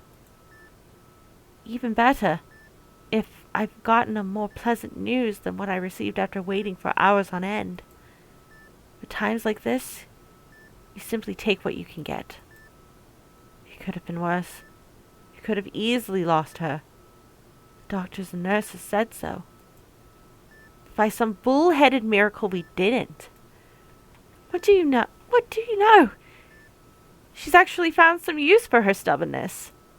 If she survives this, it seems this will be the last time I'll rail on her about that. It might have saved her after all. They had to induce coma, yes. May not be what we wanted, but it sure as hell isn't the end for her, and that's enough. That's good enough. We can work from there. At least, like this, we know in her own little way Isabella's still fighting and hoping isn't such a futile thing for us. Zachary thinks so. Unlike me, he never falters. Not even once since he arrived and joined me in my vigil. Even when the uncertainty starts to have its sway on me, all he has for me are reassurances. You did the right thing, Rebecca. You don't know that. What if she doesn't want this? Do you see all of these? Wires and tubes and bandages everywhere. She's barely herself, clinging to dear life as it is. She can't even hear us. Doesn't even know there are people here worried sick for her. The point is she's still here. Don't beat yourself up over what ifs. This ain't over for her, aight? I've seen people recover from even worse. Have some faith in her. I do have faith in her. You know what? I think this is just a lack of sleep talking. You been here since when? Last night? Go get some rest, Miss Gales. But Isabella's... I'll take care of her, don't you worry. We can do shifts if you want, but go home first. We'll talk about that later when you ain't looking like you're about to fall apart. If you keep going like this, you're the one who'll end up here next. I don't know if it's the optimism in his voice that did it. But at his words, regardless of the mood around us, some of the exhaustion finally lifts enough for a soft chuckle to slip out of me. How odd. Out of all people, Zachary's the last person I ever expected to get a pick-me-up from. After all, we've never been particularly close. At best, we're good friends. We talk, we laugh when the situation calls for it, but admittedly, none of those will ever occur if Ashton and Isabella aren't there. It's not entirely uncomfortable, but awkward nevertheless. He simply can't seem to find something to talk about without those two to drive the conversation. Still, here he is, in spite of that gap or whatever dark cloud hanging above his head lately. I can't possibly reject his offer knowing that, can I? This feels like a conversation I had with Isabella a few days ago. I said the exact same thing to her. Then maybe it's a sign you should rest. Let me take over from now. Maybe. But I'll keep that in mind. Are you sure you'll be fine alone? I'll come back this evening. So if you need anything picked up, I can get it for you. Nah, no problem on that front.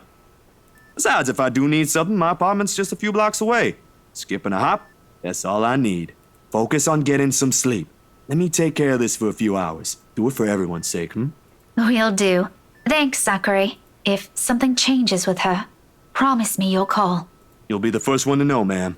Well, if it comes to that. I hope the news I bring will be better than the one we got this morning. Crazy thing having to wake up to this. I hope so too. I'll see you later. I give him a smile before leaving. Frankly, it's weak and half-hearted attempt at encouragement, and whether it's intended to be for him or for me, I don't linger about it. At the end of the day, we both need any little strength we can muster and extend between us, in whatever form those may choose to come. The door closes behind me with a soft click, at last muffling the ceaseless beeping from the machines. But I know this isn't the last time I'll be hearing those. A wholly different atmosphere meets me when I step out the hallway. Sterile, placid, along with the sharp, bitter air dangling oppressively above my head as I make my way out of the ward. It stands at a stark contrast to the room I came from only seconds ago. With the whole place like this, Zachary's passing remark about Isabella years ago rings truer. He's right. There has always been this certain warmth she carries around her wherever she goes. The sunny, sprightly kind. Reminds you a little of home and those childhood memories so often forgotten. Something I both envy and ignore in her, to the point of taking it for granted. But in spite of the circumstances she's trapped in now, it remains with her in that room. And leaving it is like a douse of cold water. Every thought, every responsibility, every worry I've set aside last night returns to me tenfold. Someone has to inform BRC. Then there's also her aunt who works in another country. She needs to know as well. Her family in the Philippines too. And though he never asked for it, I'm sure Ashton will appreciate any news in her condition. Bloody hell. This is supposed to be easy. Call and deliver the news. As simple as that. Offer small soothing words if need be, no matter how meaningless or how flat they fall on the other's ears. Yet my hand wavers. The moment I pull my phone out, my whole body freezes. I stop in my tracks while my thumb hovers uselessly over the names on the screen. Her aunt, her mom, Ashton. The letters on it flicker brightly, almost accusingly, at my stalling. How would they react? How would her family feel hearing this from someone they've never even met before? How do I tell them? What do I say? There are a million ways this can go. None of them pleasant, all of them out of my control. But I can't simply pawn this off on someone else, can I? Even before I agreed to be her emergency contact, I've always known the responsibilities that come with being named one. At a young age, I already did, and Isabella's trust goes as far as to put me on that list. If that doesn't say what she thinks of this little friendship, I don't know what else will. And now I balk at it? That simply isn't how the Scotswoman in my blood does things. So before I lose sudden resolve or stumble back into another cycle of negative thoughts, I press down on the call button. Ashton first. I'll think about how I'll deal with the others later. Although I still have no idea how I'll open the topic. The news is still a far cry from a good one, but with him, I won't have to worry how to best phrase it. Word choice and tone of phrase notwithstanding, ultimately this'll all just sound like an update on the situation for him. When he finally answers, however, a certain tightness in his voice makes me pause. Hoarser, rougher than I remember, and it doesn't take a genius to figure out he hasn't gotten any sleep yet. Becca? Didn't I tell you not to call around this hour unless it's urgent? I remember, sorry. Don't worry, this'll be quick. It isn't urgent, but I thought you should... You deserve to know about this as soon as possible. Can it wait? At least until lunch? It can, but I'm about to... Rebecca, I'm in the middle of something right now. I can't really talk over the phone. I'll just call you back. Shuffling of papers follows this dismissive note. He hasn't dropped the call yet, but his impatience and inattentiveness are clear. There's no need to guess. I can almost see it. The small scowl over his features, the way he reaches up with a hand to pinch the bridge of his nose when he can't figure something out. His quick, sharp movements while he checks and reads through everything with an enormous focus. Generally, I'd ignore it. I called him for an entirely different reason. Even so, the sudden nonchalance irks.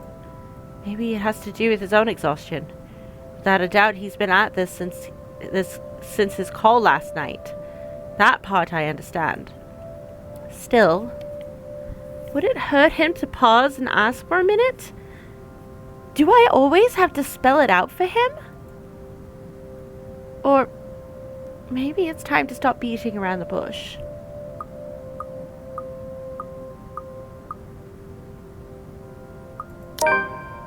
However, knowing Ashton, any attempts to push will only be met with an almost equal amount of bloody-minded aversion. Okay, so I guess that was the right answer. Honestly, there are a lot of things he needs to hear at the moment. But bringing all those concerns out in the open will probably make me sound more of a pure arsehole than a concerned friend. We're in the same boat after all. This is as difficult for him as it is for me. Never mind the specifics, the hows, or the whys. We're both tired. Though, unlike me, it's likely he hasn't gotten the chance to breathe easy since this whole thing began. Furthermore, Zachary isn't with him to listen like he always does. So, if I could ease some of that burden off of him by holding off on my sharp retorts and opinions, then for the time being, I'll gladly do so. How is it going, by the way? Any news? The wrestling from his side abruptly stops. All of a sudden, a hush sweeps over him, and immediately I recognize it. This is him mulling over how best to articulate his answers, how to weave together those little truths he's not ready to brave, because doing so reveals too much of those fears, his weaknesses, and what he believes he failed to do. Unspoken as those may be, they echo louder in his silence. They all seep through the tiny cracks beginning to show in that wall he keeps. It doesn't really last long enough to hold, and when he regains his bearings, the shuffling returns with it, less urgent, milder than his actions earlier. A soft exhale in his exasperation comes at its heels. Not good. Not good, as in... As in, we aren't getting anywhere, Rebecca. What about the surveillance cameras? You said you were going to check those last night, didn't you? Can't you use them? It must have caught something. Yeah, we got the footage we needed. Oh, shit. Don't talk like that. They spent a good chunk of the taxpayers' money on those, didn't they? I'd be cheesed off if you can't even find any good use for it. That's precisely what's frustrating about this. Those are top-of-the-line security cams. They're not supposed to just stop working. And they stopped working because of Ghost Girl. But that night they were all useless. The recording chose to fuck up the exact moment we needed them. How dumb is that? His voice fades, gradually, swallowed by the constant din of traffic around him, along with the words and every implication they carry. If he has found other ways around his predicament, he leaves all of it unsaid or has already been lost in the hubbub around him. Ashton's disappointment is the only thing I hear when he finally finds his tongue. The guys at Tech have been trying to clean the footage since it was turned over. No promises from them, though. Another round of shuffling follows, papers being folded and stacked neatly together, then the sharp tapping of shoes against concrete. Soon, a car door closes behind him with a heavy thunk, effectively cutting off the noise outside. However he looks or feels at present, whatever's bound to happen next, he won't allow the world to see this one weakness. Except the lull that ensues deafens more than soothes. He's quiet for a long moment, with only his breathing breaking through the dense air every now and then. Although the line hasn't been cut off yet, I dare not speak.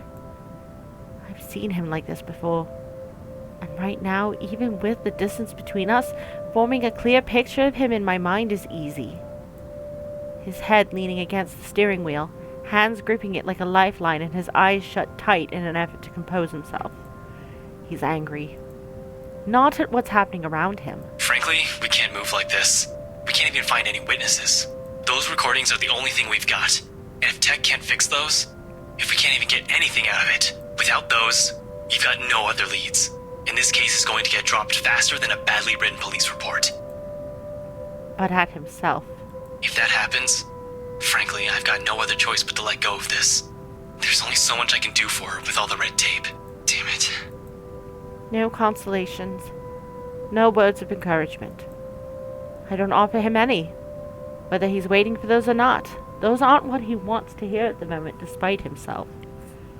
And sure enough, after another bout of silence and skirting around the topic, he finally asks, in a tense, small voice, too afraid of the answers lying ahead of one question, too wary of what people will see behind those walls already coming apart at the seams. But he permits me to see beyond it, if only for a short second. How is she doing, by the way? After all that, the least I can give him is the plain-spoken answer. Comatose. Medically induced. She's on life support. They had no other choice. Surgery was stopped after a few hours because continuing would have been more fatal for her. They were losing their options, and her chances were slim from the moment they brought her in. That she managed to make it this far is already a miracle. That's a little too optimistic. Is that how they phrased it? No, not exactly like that. Just give it to me straight. The doctors said... they were... last night was a miracle. but they said we shouldn't hope for another with how things are looking. They aren't going to do anything without our consent, of course, but it'd be best if we let her family know. Let them decide. I see. I expected as much. Have some faith in her. She'll get better. I wish I could tell the same words to him with the same certainty Zachary does.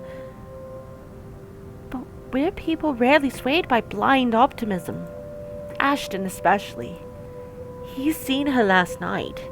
He's known the odds even before the doctors saw her. It's very probable he's already steered himself from the worst of it, even before the news came. This one might seem better. She's alive, she's with us. But when you look at it from his point of view, is there even any difference? With Zachary, it's easy to believe that there is. It's not too difficult to hope. With Ashton, none of it is in his tone when he mutters a quick goodbye and cuts the call. In truth, I've hoped I'll somewhat be able to urge him to drop by and check on her. But as the last busy note fades from my phone, chances of him ever doing that grow ever slim as well. He'll keep at this, and unless he's exhausted all his efforts, it'll just be me and Zachary with her. The weight of that thought alone already feels staggering.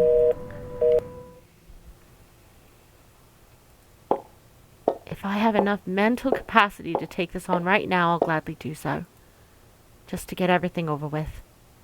The way things are and I am now, I'll only end up doing more harm than good, both to myself and those around me. Besides, the more pressing matter is getting out of this place. Because when I look up from my phone and finally take in my surroundings, only an unfamiliar hallway greets me. Brightly lit as any other corridor here, though oddly void of people and the usual hospital clamor. No voices announcing over the intercom, no beeping from the machines inside the rooms, not even a single patient waiting or the occasional doctor or nurse on their rounds. Ooh, that means Ghost Girl's gonna make an appearance at some point. I must have taken a wrong turn somewhere while I'm busy worrying about these phone calls earlier. That ought to teach me something. Of all the places to get lost at. I've never thought much of hospitals before. They're a necessity. Walking alone in a deserted area inside one, however, with the walls coming off too white, too clean in my eyes, and perhaps even too dull, I can't help but feel a bit queasy about it. A heavy, unsettling feeling lands on my stomach. It's a bit unnerving, but far more agreeable than the sensation of being watched I've been enduring these past few days. And I know I shouldn't do this here, but... Hello? Anyone here? Faint footsteps and a murmur of voices echo from somewhere. Still, no one responds to my call. It merely bounces off the walls before dwindling, until all I have for company is the sound of my footsteps. Admittedly, this is a little concerning. But for now, I let the distant noises guide me as I walk along the empty corridor, looking for that exit that'll lead me back to the main lobby or anyone I can ask for directions. A good minute passes, and another. I'm about to turn around and retrace my steps when... Mother! Yep, called it. The sound of it makes me halt. It's a little muffled and infrequent, but grows louder after each passing second. With the hallway devoid of people, I don't have to strain my ears to pinpoint where it's coming from. Not too far ahead, in fact. Just past the sharp turn at the end of this corridor. And clearly, it's the voice of a child. Where are you, Mother? On a normal day, I won't concern myself with this, considering where I am. Hundreds come and go here every day. Whatever business they have here, whether they arrive in tears or not, I've got nothing to do with it, and vice versa. Personally, I don't think a stranger's worry would do much when there are nurses and doctors already attending to them. But that also begs the question why a child is here crying. Possibly on her own. Did she happen to wander here like I did? If so, I can't just very well leave her here, can I? Can't even find my own way out. What more if it's a child? Though I'm quite sure the hospital's a safe place and the roaming staff will eventually find her. Who knows what else might happen if I just leave her here? Mother, please. I don't want to be alone. In any case, I don't have the heart to turn my back on this. Not when this kid's just a few meters away from me. I might as well check on her, make their job easy, and bring her with me to the lobby where her parents can easily find her. It's not totally out of the way. So, gingerly, I seek her out, taking light, mindful steps as I approach where her sobs come from, hoping not to startle her. My caution, however, is ineffectual. The closer I get, the more frantic her sobs become. I try to ease her fears by calling out to her, but... Hey! Hello there? Can you hear me? Mother, please! She's here! She's here, Mother! She's going to take me! I'm not going to hurt you. Are you lost? She won't leave, Mother! I'm heading back to the lobby. Do you want to come with me? Your mom could easily find you if we go there. Mother! I don't want to go with her. Tell her to go away. All right. Why don't we just find someone who can... Suddenly she cries out. In a flash, her stifled sobs grow louder and more violent, fraught with fear and dread. It doesn't take too long for a little fact to register. I'm not the one she's been talking to from the start. Whoever it is, she doesn't want the person with her in there. Mother, she's here! Help! I don't think twice. With all the haste I can gather, despite the wariness in my bones, I break into a run before panic sets in. Damn my own safety. But if something happens to that kid, not more than a few hours after Isabella's accident at that, I won't forgive myself. I may not have been able to do anything for Belle, but this one's right in front of me. She's going to hurt me! Help me! I won't just sit this one out like a useless person. Another scream ripples through the air as I near the bend. However, this time her sobs die down along with it. A wave of cold creeps through my whole body as the entire corridor goes wholly quiet, silent. Quiet has never been a good thing in situations like this. In 3 more steps, I make it round the corner, bag ready in hand, only to be greeted by a wall the moment I turn into the adjoining hall. A dead end. It takes me a few slow moments to take it all in, despite the adrenaline coursing through my veins. No sign of the girl or whoever she's with. Just an empty alcove and a single painting sitting on a bare wall. Where did they... A quick scan of the area reveals nothing, not even a hint of a scuffle. The only way out of here would have been the sliding door standing adjacent to me, but even that looks untouched, bolted shut to the boot. The corridor I've just passed through seems to be the only way to get here apart from that door. I would have met them if they tried to leave. I'm far from having Ashton's keen observation, but that certainly didn't sound like a simple tantrum you can shove under the rug and forget about. Anyone making a desperate cry like that would have left things in disarray. Especially a child. Yet I'm the only one standing here, in the presence of a painting that looks to be mocking me and the absurdity of my actions. Although, to be fair, the real Lady Charlotte Ermengarde probably won't be doing any of that. Local history has constantly rewritten and spoken of the woman fondly, endeared to everyone much like her parents. The beloved child and heir up until she took her own life. Pity, but that's a lesson for another day. Above my worries over what I heard and finding that child, I've yet to find a proper way out of here. Thankfully, I don't have to fret over it longer. Soon another voice calls out from the opposite end of the hall. One of the custodial staff, from what little I could glean of his uniform at this distance. He doesn't bother hiding the annoyance in his tone. From the sound of it, this doesn't appear to be the first time someone's unconsciously ended up here. You there! What are you doing? I'm sorry. I think I took a wrong turn somewhere. Well, wherever it is you want to go, it isn't there. I'm really sorry. I heard someone crying here and I thought... Lady, this place is off limits to the public. Has been since a month ago. Closed off for renovations. Didn't you see the signs back there? Next time, learn to read. It won't happen again. Whatever. Get out of here, lady. Exit's back there, second turn on your right. Don't let me catch you here again. Strange, though. He doesn't wait around for me to leave and walks off after saying his piece. I'm not certain if it's because he's simply tired of having to fend off unauthorized personnel from roaming in here, or if he's just gotten to the point that he no longer cares anymore. Shaking my head, I step back from the alcove and prepare to head out, but not before taking a glance at it again. I'm not even sure anymore what I'm expecting to see before me. Must be the wind. So without another look, I leave it alone. Okay, what's going to be different about this area and the painting in particular? Yep. Thought so. 4 hours later, I'm heading back out after a short nap, ready and dressed for a different waiting game at the hospital.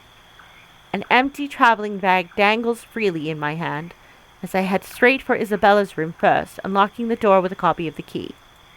She lent it years ago after I complained about the mess and offered my help in cleaning up. I thought the gesture was completely unnecessary back then. After all, I could always knock. But she never did bother taking them from me, always returning it or turning away from the conversation whenever I insisted. At one point, I'd simply stopped trying to hand it back to her. Who would have thought I'd be using it for this purpose? Isabella, I'm coming into your flat, all right? Your aunt asked me to bring you a few of your things. Don't worry, I won't touch that thing you've been hiding under your bed. Laughable, this vain attempt at courtesy, when there are no ears on the other side of them to listen. So without waiting for the answer she's not here to give, I push the door open and step inside. Her unit's still a mess. Instant noodle cups on the table, a pile of clothes on the floor on one side, paper strewn about everywhere, and an unkept bed, among other things. This much is a given. Will always be a given. I've been here several times already, and I still wonder how she can function like a human being with the place in this state. She didn't even bother turning off her telly last night before leaving. Now it's filling the room with even more depressing news. The authorities are still trying to find the cause of death for all the victims. Early investigation revealed most of them were employed under Briar Realty Corporation at the time of death. Meanwhile, BRC has refused to comment on this. Sighing, I reach for the remote to turn it off. No more of that. We've got plenty of negativity going around us right now. Besides, she'll definitely complain about the electric bill if I just leave it, even if it's entirely her fault. However, that's neither here nor there. This little detour isn't for that. It's for her aunt. A little request from her, if we can bring a few of Isabella's stuff.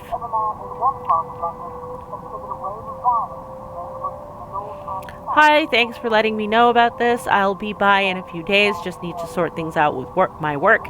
If it won't be too much trouble to ask, could you bring a few of her stuff to the hospital? Only for 2 or 3 days, so I can head straight there. Thanks! Just for 2 or 3 days, to make sure caring for her easier when she takes over from us. She doesn't elaborate much. The message itself is short and direct, no mention of the accident or even Isabella's name. But the mere lack of it holds enough gravity. It speaks of the things we all dread facing in the next few days, and the little truths we'll have to ease into after. Both of us know this isn't a one-day thing. It may last weeks, months. Bloody hell, some even continue on for years.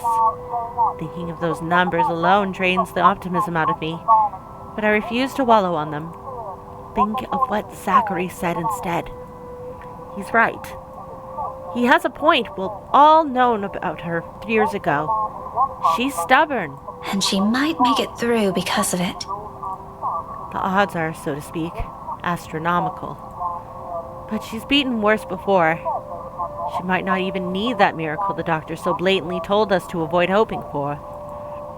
If she tries hard enough, she'll probably win over this with willpower and nothing else. If that ever happens, as unlikely as it may make me seem, I will laugh at their faces. Just imagining how it might go brings a smile to my face for the first time. Somehow it calms, and the whole task of packing what little essentials she might need becomes less of a chore. In less than half an hour, I'm done. Before leaving, I spare Isabella's room one last glance, disturbingly quiet now without her in it. I'll get a chance to scold her for this mess later. Then we'll argue about it like we often do, like normal. But for the moment, my concerns are best left here. She doesn't need those right now. Even before it never crossed my mind I'd ever feel apprehensive over a hospital visit. No one in my family has experienced illness to warrant an overnight vigil. And when a relative did pass away here some years ago, I was still all too young to commit the details to memory. I recall the tears, but the emotions simply felt too distant to stick. In truth, everything I remember of hospitals are the bright lights, the cozy private rooms, and the doctor's tender smiles. Until last night. Now the lights glare, shining far too brightly, intensely against my eyes. The smile from the on-duty nurse founders, under every single uncertainty. The room at the end of this ward looms forebodingly ahead of me. This being the second day has thankfully dulled the edge to that. Somewhat. There's still the voice at the back of my head, whispering, expecting the worst while hoping to all that is good in the world that I won't find an empty bed and an equally grave news upon my return. But I push these all down as far as I can the minute I near her room. It won't do for Zachary to see me this way. He'll send me back home for sure. The latter won't do either. I'm not going to let him when all the help we can get will only be between the two of us until her aunt arrives. After that call with Ashton, with the way he sounded, I don't think he plans on showing up here. Probably thinks he'll be more useful out there. I know he's just doing his job, but it almost seems like he's using it as an excuse this way. What exactly is there to avoid here? He's so willing to face everything head on, but this? How absurd! Regardless, whatever the answer to those will have to wait along with many others as I give the door to Isabella's room a mild push. Hey, scaredy cat? My hand stills. My whole body freezes, stopping me almost a hairbreadth away from fully opening the door. Ash? A frown soon follows my confusion. There, settled on the edge of the bed, is the last person I'd expected to see here no mere seconds ago. Sitting almost too comfortably at that, with a small smile gracing his face. As if last night's events haven't taken a huge toll on him. But it's obvious. His fatigue is there, in the tired lilt in his voice, the detached look in his eyes, and the manner his shoulders droop. He's barely keeping himself together. Just looking at him right now makes me regret ever thinking he's simply making excuses out of his work. I should have known better. An apology immediately forms in my head, already at the tip of my tongue. Although before I can even string two words together, he continues. He has yet to notice my presence. I've yet to make myself known. But somehow, something in the way he speaks next prevents me from doing so, despite the casual note he takes. Something anyone, including me, isn't supposed to ever hear from him. Something deeply personal. Really, how long are you planning to stay like that? You've been criticizing my sleeping habits, yet look what you're doing. I hope you know Zach and Rebecca are already losing sleep over this. Ashton pauses, holding the moment, allowing his words to seep into the air. He means that as a reprimand, or I assume he does. Sounds like one from the way he's phrased it. Yet the tone of his voice betrays their very essence, and not long into that silence he chuckles. Low, close to breathless, and if I listen closely, I'd say there might have been a hint of long-held fondness in it. But this is how you've always been, isn't it? Clumsy, careless, a scatterbrain and a crybaby. Always getting in trouble. Always getting us in trouble. He trails off. Another pause. Another held breath. Then he sighs. Always making me worry. And with it, the air inexplicably shifts to something gentler. Warmer. quiet little thing filling the room that neither seeks to stifle nor confine. Instead, it only lingers in the silence, bearing simple truths no mere words or grand gestures can express. When he finally chooses to break it, he does so with all the care in the world. Softly, in hushed tones, fragile in itself. But those things... Because sometimes, all it needs is not a thunderous declaration, but a single fleeting second of small smiles, tender touches, and sincere honesty. Those things... I love those. Aww. A long-held truth. And everything. Everything that's you. Here, in this room, amidst the faint whir of machines and the soft moonlight streaming from the windows. In this little space, those words roar louder than the briefest of sighs, and that lone second forms a memory. One he'll probably keep even after this moment fades with time. I'm intruding on, never meant for my eyes to see or my ears to hear. The prayer that comes at the end of it is never for me to behold either. This place feels a whole lot emptier without you. So please, if you can somehow hear me, come back.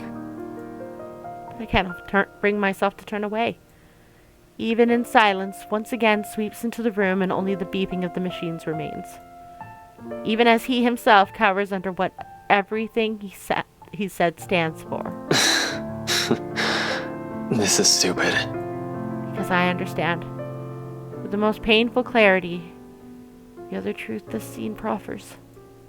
What the tiny gleam in Ashton's eyes, his darting glances, and his kind smiles convey. Little things, little gestures. To others it may seem nothing, but to him, it means the whole world. Because it's the only way he can say everything without fumbling or losing his nerves. Right from the very start. I know.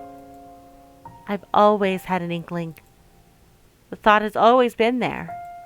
Hiding, tucked, and neatly sealed away at the back of my mind, in the same manner he keeps his own secrets close to himself. Which is why there's no jolt in me. No surprise. Just a slow, aching, burning realization of a truth long held. A feeling's never meant to be for me. And yet, in the end, a flash of anger still stirs within me. It clenches, pierces, leaving my heart torn and numb, draining every color and noise from the world around me.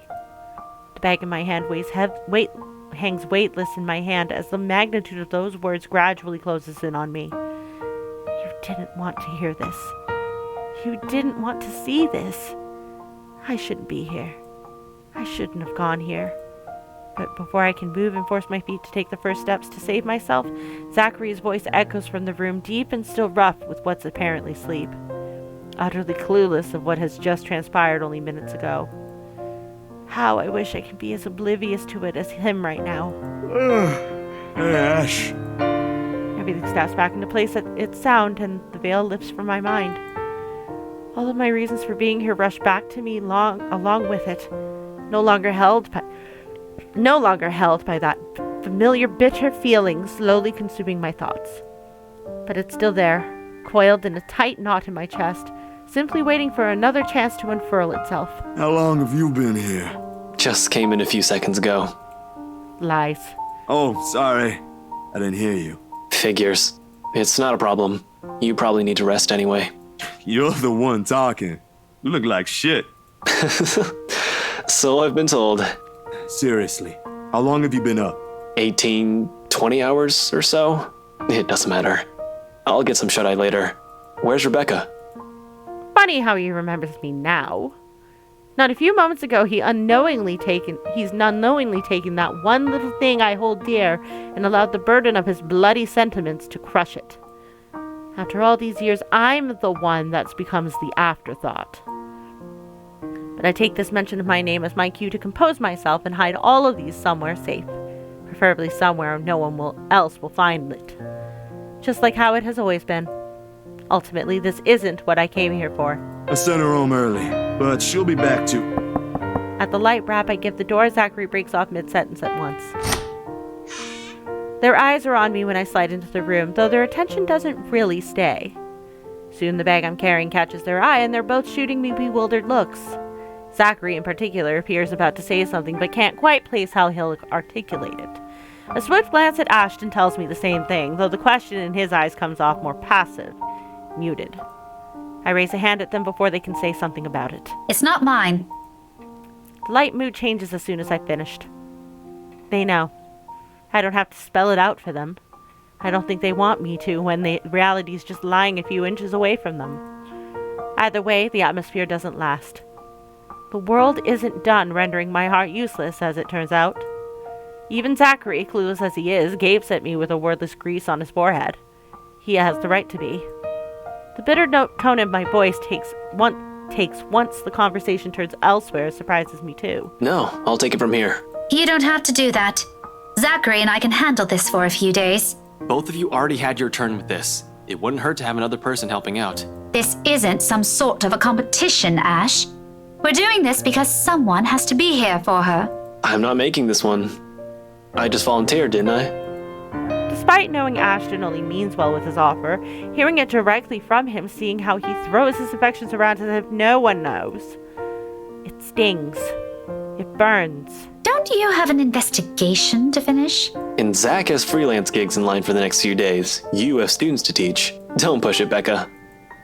Yet when all is said and done, the only thing I do is beat a hasty retreat, while that green-eyed monster rages inside of me. All three of us have things to take care of on our own, but between us, it should be easier to find some time to— Fine. Good. This isn't the proper time. This isn't the proper place for it. With my words too strained, too quiet, no amount of anger would get my own feelings across to him. 17 years and I never once did. What more now? Do what you want. It ends with 3 steps and a hastily shoved bag. In all honesty, I'm not entirely sure what I'm expecting will show on Ashton's face. Anger to match mine, confusion maybe, or perhaps regret. It certainly isn't the straight-faced one he has now. However, more than that, beyond the impassive mask he wears, in the passing minute I lock gazes with him, I see it. And the glimpse of it, out of everything tonight, is what shatters all that remains of my restraint. I don't wait for him to say anything. Quickly, I tear my eyes away from his and march towards the door, ignoring the worried glances Zachary shoots my way.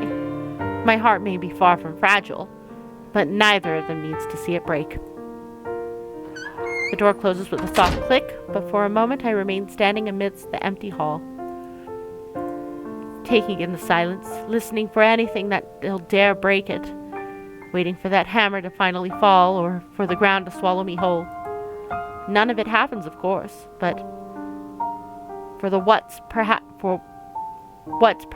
the 100th time in the span of a second, I'm left to recall what I saw in Ashton. It's not hearing the thoughtfully worded admission of his own feelings that did it, nor seeing those unguarded, yearning glances he gave her, but facing the faraway look in his eyes and who he has always seen past me, past the person who's always stood in front of him. I never had him in the first place. I love him. Words itself leave a bitter aftertaste in my mouth, despite wanting them to be heard for so long. Suddenly, at their mere utterance, the world goes too still, too bright, too sharp, too cold. Ever so slowly, a chill seeps into my heart and settles there, replacing a warmth I no longer remember feeling.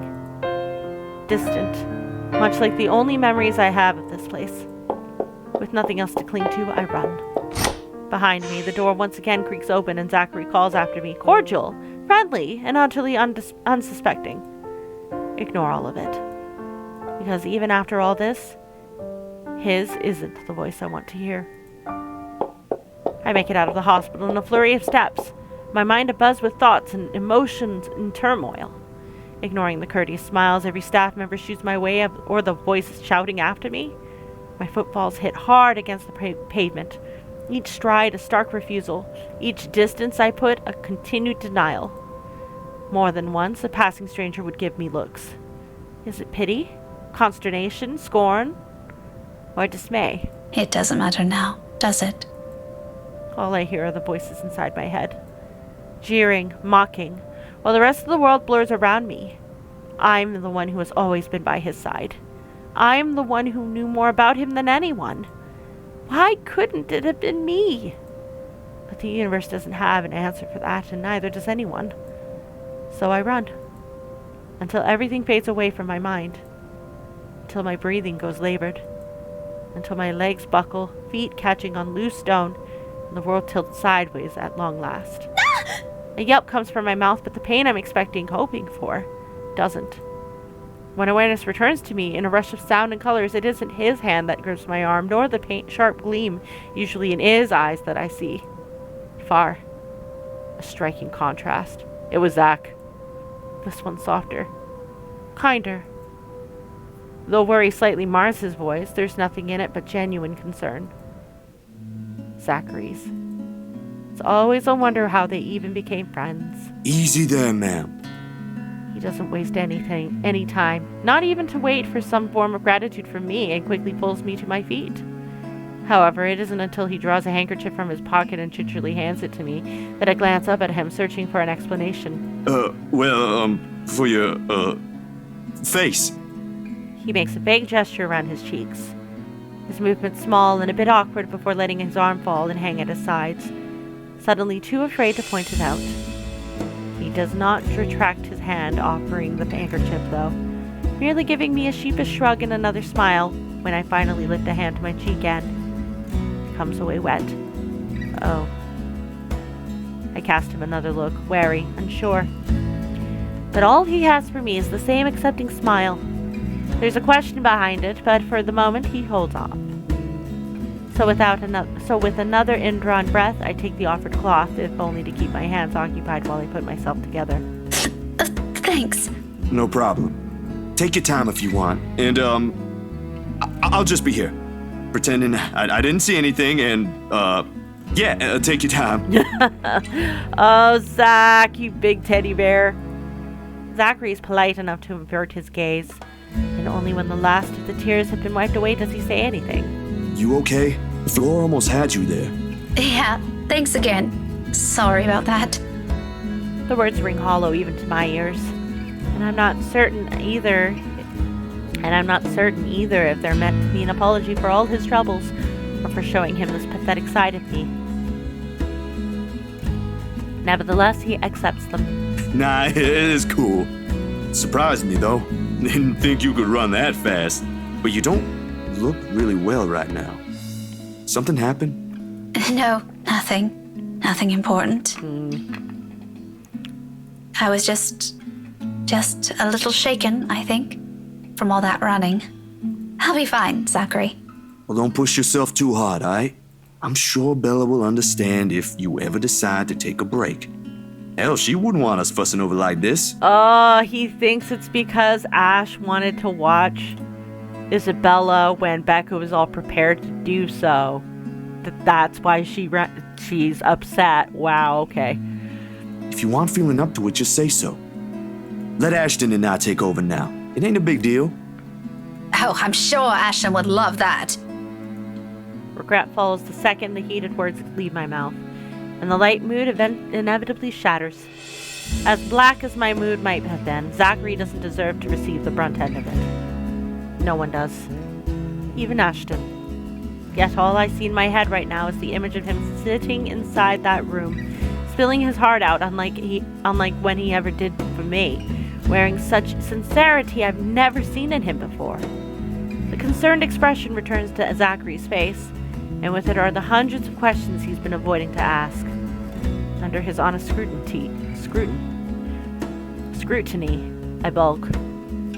I look away before he can see past this and catch a glimpse of an ugly side of me. But considering how well I've handled this so far, I won't be shocked if he already thinks less of me. Rebecca, is everything really all right? Oops.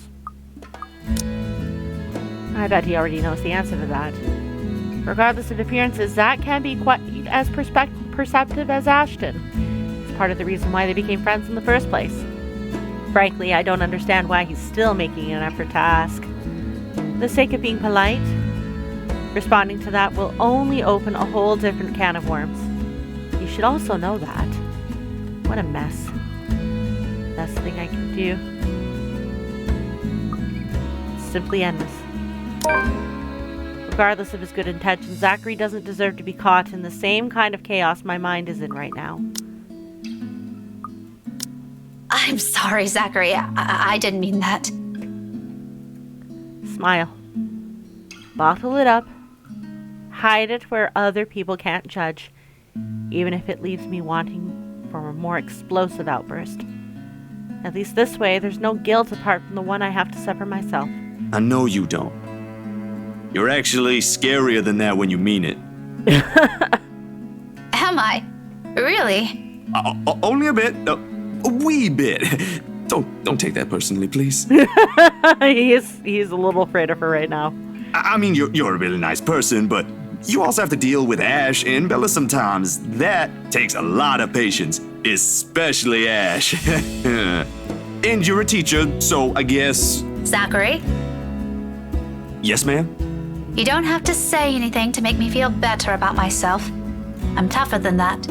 Oh, well, I was just... Besides, I've already heard most of those from Isabella. I'm used to it. Trust me. Zachary's eyebrows are drawn together when I glance back at him, his mouth opening and closing in a weak attempt to answer my reassurances. This probably isn't where he wants to take this little talk, but the turn it took left him no other choice. Much like how he found himself thrust in this situation. Out of all people, he now has to be the one standing in the middle to fix things, even when no such obligations have been handed to him. Bloody, he didn't need to follow me. But that's just how he is. This is an unintentional mistake on my part, too. Yes, though, I still can't help but feel responsible. The best apology I can give him right now is a light pat to his arm. A bit half-hearted coming from me, but I do it still. It's not like I have other things left I can offer. Look, Zachary. All of this. It's probably just the stress talking. Don't worry about me. We've all been on the edge since the news broke. I haven't even gotten a decent sleep since it started. And it still doesn't seem like things will be slowing down anytime soon. Maybe it's a good thing Ashton volunteered when he did. At least now we have a few hours to rest, yes? Take your own advice and go get a break yourself, okay? I throw in another smile at him for good measure, but it falters the second my eyes meet his. It's that look again. The one too honest. If I hold it for a moment longer, I'll probably end up saying things I shouldn't. More than what I'm willing to disclose at the moment. Because despite wanting to get these feelings across, there's also ones I've harbored longer than any. If Ashton won't have them, then neither has the world any right to do so. I'm more than happy to cling to these if it'll keep the misery at bay. I've already done so before. I won't change a damn thing. So without bothering with a goodbye, I walk away. Zachary doesn't stop me, doesn't reach out a hand or call out my name. This is as far as he'll allow himself to cross. For all his concerns between the two of us, he's more familiar with this line we keep between us than I am. He won't intrude far from what those boundaries will allow. But when his voice rings out again above the din of traffic around us in a last attempt to reach me, it does exactly what he's been reluctant to do. Hey, Rebecca! About Ashton. I stop and turn to look at him nevertheless. Even with half a mind to bolt, caught between that small urge to hide until this simply blows over in my own curiosity. Frankly, I don't really understand what happened back there. I ain't gonna pretend I get the gist of it. I ain't sure if this'll help either, but look, he might be the smartest guy I know, but there are times when things go straight over his head. Way over his head. No malice, no ill will in it. Their words not meant to hurt, just another truth, because apparently we've got heaps of those to throw around today. So, I think you should talk to him, at least. You don't have to do it, of course. That's just my 2 cents. Ashton can be a bit dense. Sometimes things really work better if you just say it to him. Zachary ends it with a shrug, as casual and nonchalant as he can manage. The nervous lines of his shoulders tell a different story, however. He wants to say more, but this is all what those metaphorical boundaries we keep will allow. What I will allow for now. In the end, he simply settles for a smile of his own, reluctant, unwilling to leave things here, but with no expectations of it being returned. He's the one who departs first, seconds later, leaving the ghosts of what he said hanging over me. And perhaps it's exactly the fear of being left with these thoughts that leads me to the cafe instead.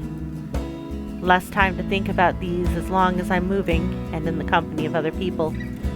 Dropped by earlier, you weren't around. They're easing Belle out of sedatives tomorrow, trying to see if they can take her out of coma. Good news, huh? Her aunt also wants to talk to us, so if you could come to the hospital, that'd be great. Anyway, how are you doing? Call me when you get this.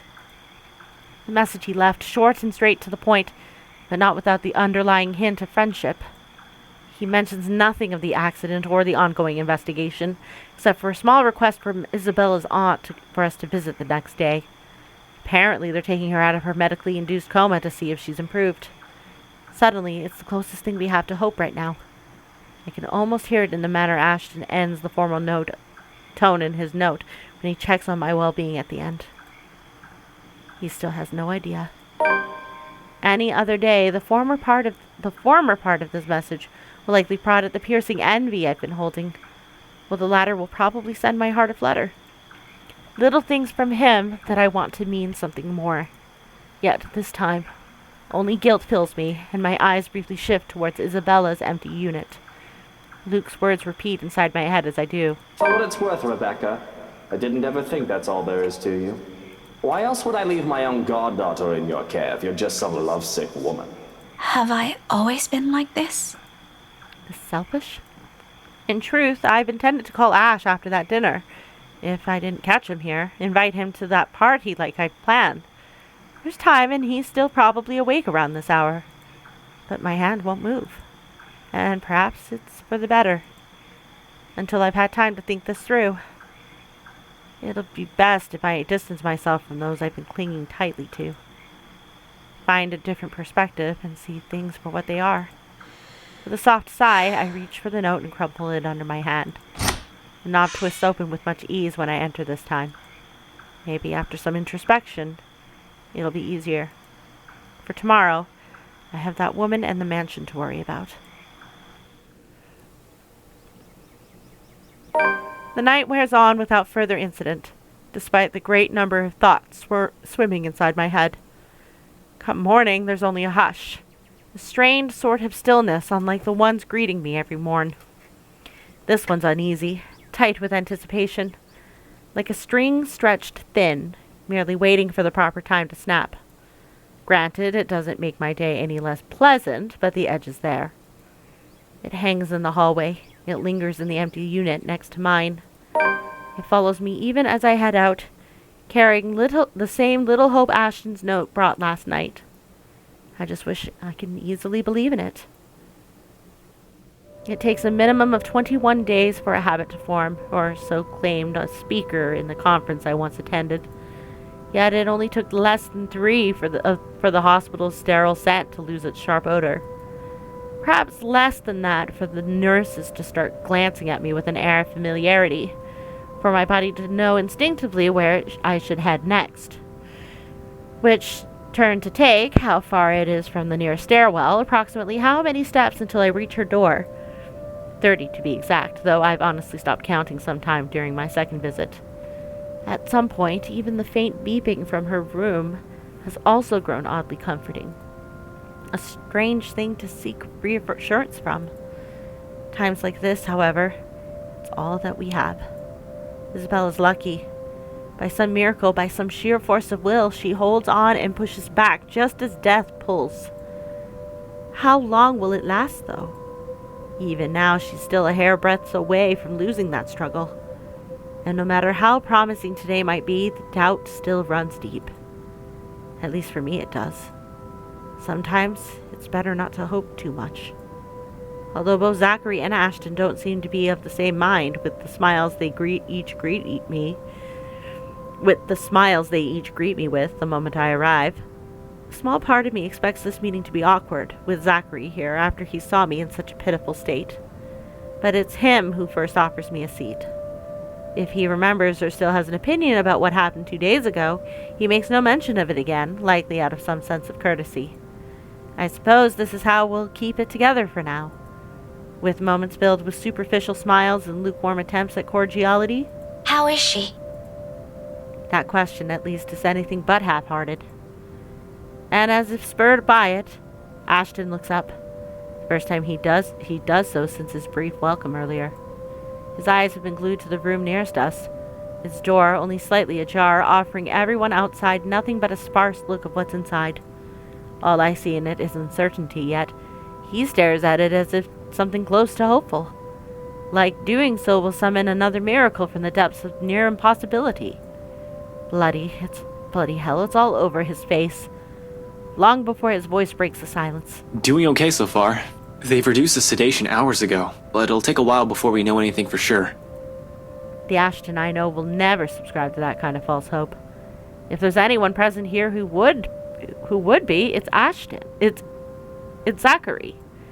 For reasons no longer unknown to me, he does it anyway. The nurses are just monitoring her now. He gestures with his head towards the door, just as one of the said nurses moves past inside. Her aunt's not in there, though? Nah, she's speaking with the doctors right now. She'll be back in a few. She didn't say anything before she left? Don't know. I arrived just when she stepped out. You're gonna have to ask Ash about that. He came in here hours before I did. She was talking to him about something. Is that a joke? Ashton arrived earlier than you did? Yeah, miracle, ain't it? I'm sitting right here, you two. A peal of laughter follows his remark, despite ourselves in this mess of a situation. Immediately the mood around us lifts, if only a little. I doubt it'll shift back to normal entirely. Not when there's still a great number of things we're intentionally leaving unspoken. Amazing how simple this is, though. Pretending everything's the way they used to be, with only a few words. We ain't the only ones, though. Bella would probably have had plenty to say about it, you know? She wakes up at 4, Zach. That's inhuman on so many levels. Besides, none of you can even get out of bed at 6, so get off my case. If Isabella's got a problem with my morning habits, she can complain about it when she's out of coma. When. Not if. Now, of all times, he chooses to be like this. Decides to forego all the hard truths to chase after that one light at the end of the tunnel. Despite Zachary's assurances days ago, I'm not foolish enough to carry an expectation as heavy as that. Knowing that she has a chance and taking comfort in the idea is one thing. Clinging onto it and blindly believing that might be improbable is another. You don't sound too worried about this. Didn't the doctor say there'll be no guarantee? This is just to see if she's improved. That still doesn't mean she'll get better. Yeah, well, it's not like there's anything we can do about this. She's already there, we're already here. I'd rather not lose sleep over this if I can help it. I've got other things to worry about. All lies. If he truly believes that, he won't be raking a hand through his hair after that remark. I've seen him do it more times than I can count to know he only does it when he's frustrated. If this truly hasn't already weighed on him, the lines of his shoulders won't have that tired slump, nor in his voice will have that exhausted lilt. It has all been there since this started. It's not going to disappear anytime soon. Because if there's anything all these years have taught me, it's that Ashton hates losing anyone, both in the figurative and literal sense. It happened with his mum. It happened with his da. And with her like this, on the brink of teetering between life and death, he'll try everything to keep her. You'd think the world would be much more forgiving once people like him starts thinking in such a way. But it's a harsh place still, and sometimes as good as a notion as it is, there are things that are simply out of our control. When it reminds us of it, it does so briskly, in the form of another voice piercing through the dense silence in the hall. Santos! Miss Santos! Get rapid response here. Call for Doctors Nicholas and Beatrix stat. Tension returns to the hallway in an instant. For a couple of agonized minutes, only the sounds behind her room reverberates into the hall. Sounds to me like they have to reapply the sedation. Calm voice urgently calling doctors, 2 sets of feet moving about, the rapid beeping of the machine inside. Suddenly, merely standing in the hall soon proves to be smothering. Too small, too tight, too stifling, as the rest of the world fades into nothing and only the room in front of us matters. Next to Zachary and I, Ashton now stands rigid. The lines of his jaw are clenched firmly, while he gapes at the tiny opening in the door with wide eyes. I haven't even noticed when he'd risen from his seat, but a struggle is clear in his face. Though before he can take a single step forward, Zachary's hand lands on his shoulder, holding him back. Despite his own worries, it's nothing but forbearing when he mutters his reassurances. Chill, man. Let them do their work. Leave it to them. She's in good hands, so please, give those guys inside a little credit. They were able to save her the first time, yeah? It's not a code. She hasn't coded yet. Almost as soon, as if to confirm it, the loudspeakers crackled to life, the broadcast echoing Zachary's words throughout the whole hospital. Rapid response, room 49. Rapid response, room 49. Paging Dr. Nicholas Vogel and Dr. Beatrix Vogel. Rapid response. Please head to room 49, stat. The message blasts on for another minute before it finally ceases. It takes less than that for the hospital's emergency response team to arrive, but their presence does nothing to ease the disquiet in each of us. Ashton's most of all. The minute the nurse shuts the door firmly on us, he releases the breath he's been holding. Along with it are every shroud of hope he'd allowed himself to carry. Now crushed under the weight of what we've just seen and every expectations he's carried. It's not surprising that when the air around us becomes too heavy to bear for someone like him, he's the one who first steps out. Like every time this has happened. I'm going to step out for a while. I need some air. Ashton! Without another word, he gently brushes Zachary's hand off his shoulder and leaves. Not to run away. Never to run away. He's still too stubborn for that. His pride won't let him when he knows that he hasn't exhausted his options. This is so he can force whatever remains of his wit into some semblance of order away from prying eyes. And though Ash doesn't say a single thing, Zachary understands this need quite well. It's a place he's been to numerous times. It's one he requested of us for reasons I have yet to know, and he's yet to tell me. Hence he refrains from voicing these thoughts or stopping the younger man once he removes himself from the hall. There's still, however, an undeniable edge to his voice when he urges me to do the opposite. An underlying anxiety beneath that smiling facade. When I allow myself to return in spite of the hesitation his next words spur. You should go after him. What? And leave you here? I can wait. And I don't think those guys in there will be coming out anytime soon. You'll just get bored. Besides, he listens to you. Before, perhaps. He still will. Nothing about that has changed. He's a grown man, not a baby. I don't have to console him every time something upsets his manly ego. Doubt must have surfaced in my face for all my efforts to mask it, because the next thing I know he's laughing. Tired, though lighter than I've heard from him in these past few days, like a heaviness temporarily lifting. I wonder how much this whole thing has taken a toll on him. Strangely, that fact has never occurred to me until now. But even then, he continues as if nothing's wrong. Now, along with reluctance, swims a twinge of guilt. All this time, I've been looking at how this has only affected both Ashton and I, when Zachary is in as much need of comfort. After all, he understands Isabella in ways neither the rest of us can. But you know it can be one sometimes. Go on. I'll let you two know if anything changes here. And I get the sense you two still have a lot of, things to, talk about. That much is still true. But I know Ashton. He is not a man who expresses himself freely. He will not yield until he's ready, and this one he might not be too willing to share just yet. Still, a huge part of me wishes to go to him. Sometimes I resent myself for getting caught between making such calls. Although before a single excuse forms in my head, Zachary makes that decision for me. Already he's showing me a knowing smirk. It spreads across his face the moment I look up. With a chuckle and a casual wave of his hand, he gestures for me to leave. Don't worry about it. Check on him. He needs somebody to do that for him. I'd knock some sense into him myself if I can. Like I said, he listens when it's you. We'll see about that. Thanks, Zachary. I'll be back soon. Nah, take your time. But just remember what I told you before. He has known prior to making that suggestion. The same way that Celise Luke reads it in my face with much ease. Where I'll always go, who I'll always pick when faced with a similar choice, or how it'll bother me if I don't. The answer is a habit now, after uttering the same thing for so many years. But what drives it is not important. Feelings are irrelevant at present. The whole of it unwarranted, in fact. That's what Zachary's been trying to get at all this time, isn't it? I've been too furious to understand, busy swaying between anger and my own affections since last night.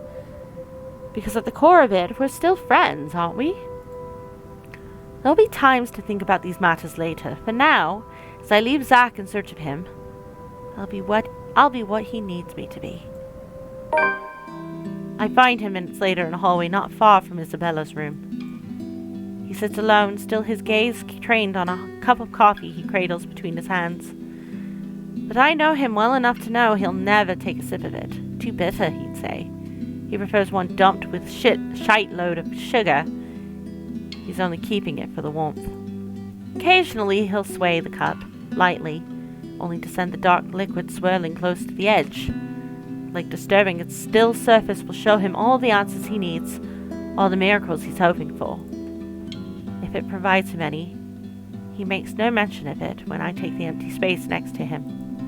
He doesn't bother moving either, or returning my greeting with a slight nod, like he usually does. Under the corridor's harsh lights, he appears older like this.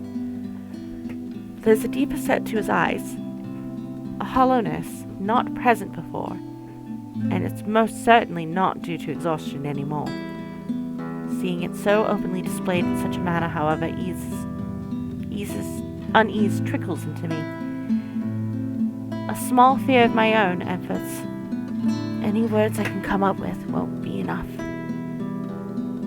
That only the cruel possibility I've seen back there will be all there is left to say. Nevertheless, it's still worth a try. That coffee is going to get cold soon if you don't drink it. A waste of money, if you ask me. For a fleeting second, he takes his eyes off it, glancing at me from the corner of his eyes. It doesn't last too long, but in that short exchange, it feels as if he's searching my face for something. And when he finds nothing of it in me, he merely lets out a breath and holds the cup out to me. You can have it if it bothers you. No thanks. I already drank a cup this morning. Besides, their coffee here tastes like shite. I've had enough of it these past few days to last me a lifetime. I think they're using the same brand, you know? The one Isabella likes so much. I've not meant to bring her up, but she's woven herself into our lives so much that even talk as simple as this has something to remind us of her. Now it's pitching back towards unsafe territory, right into topics I'm hoping to avoid. We're both bad at this, aren't we? You noticed that just now?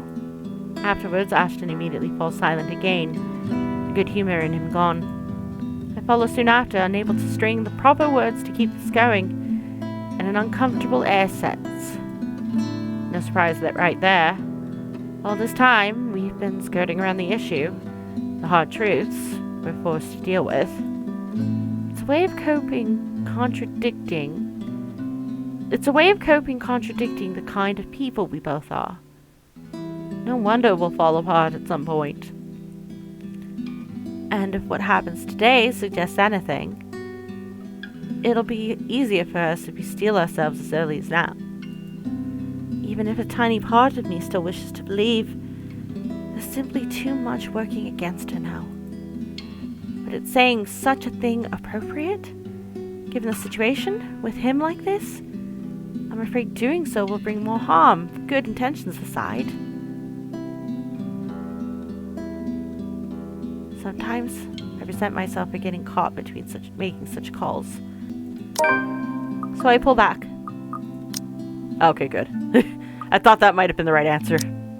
Rein in the cold, hard facts, as well as every truth that will hurt. All in favor of an echo, and frankly, a pale imitation of Zachary's reassurances. She'll get through this. I wish there's more conviction in my tone, or at least a hint of certainty to it. But try as I might, I don't know if I can still put my faith into those words. At some point, perhaps I did. Before the image of her lying on that bed has become a permanent fixture in my head. When picturing her back on her feet is as easy as breathing, or when the reality of the situation hasn't sunk in yet. Now that it has, every comforting word heard or said leaves a bitter aftertaste. I hate myself for trying to keep that hope in him, while I can no longer convince myself of it. It feels foolish and hypocritical in every way. Ash chuckles in spite of it. Not without a hint of his fatigue, but still light and unreserved. As if remembering a memory he's keen on. She's rubbing off on you. Who? Belle? Please, we're poles apart. A few years ago, maybe, but you're more alike than you think now. Otherwise, you wouldn't be saying that. Maybe it's just Zachary. You know, the big guy can also be like that. It's why Belle and him get along well. You don't hang out with him that much, though. In fact, if another person were to look at you and Scaredy-Cat, they'd probably think she's the childhood friend, not me. That gives me pause. More than anyone, he's the person I'll always have a place for. He should know that. Yet, I can't bring myself to refute it or even be angry at him for the suggestion. It's only laughter when the answer comes. Are you jealous, then? Not really. It's hard to be when it's someone like her. It answers everything and nothing. But the hushed note his voice takes speaks volumes. Of things he will never openly state. Of questions he never thought to ask until now. How different would it all have been without her? If she'd never moved next door. If she never dropped her passport that one autumn morning at the park. If Ashton had not found it. If she never had the unfortunate luck of finding something horrid left in that sofa. Endless possibilities, but at the heart of it are two things I will hold true. One, these what-ifs I no longer want to know the answers to, and neither does Ashton. I should probably tone down on the teasing after this. Probably? I might still do it, maybe once or twice a month. She makes the weirdest faces when she's annoyed. It's priceless. But I'm sure she'd appreciate that. You were pretty merciless.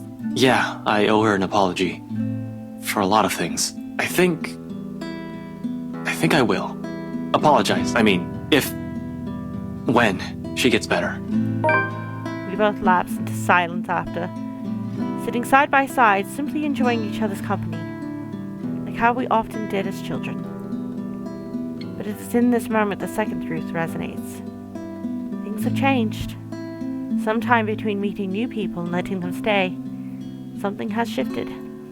Although he may never regard me with the same longing he has for her, this dense, clueless man offered constancy my own family couldn't afford to give. No matter the depth of the anger or hurt I harbored that night, I doubt this man will ever lose his place in my life, and I in his. And even with the hollow ache his next words bring. I just wish I could have said it to her a long time ago. Before any of this happened. I do care about her, despite everything. Only a hum of agreement makes its way to my throat. An acceptance. I know. No further words are exchanged after that, and perhaps it is for the better. Quiet stretches on further until Zachary shows up in search of us. By this time the seconds and minutes have already blurred together in my mind. It must not have been that long, though, from his expression. Dark circles under his eyes, red rimming its edges. It's as if he spent another night on vigil. Ashton tenses the moment he catches sight of it, a multitude of expressions flashing across his face.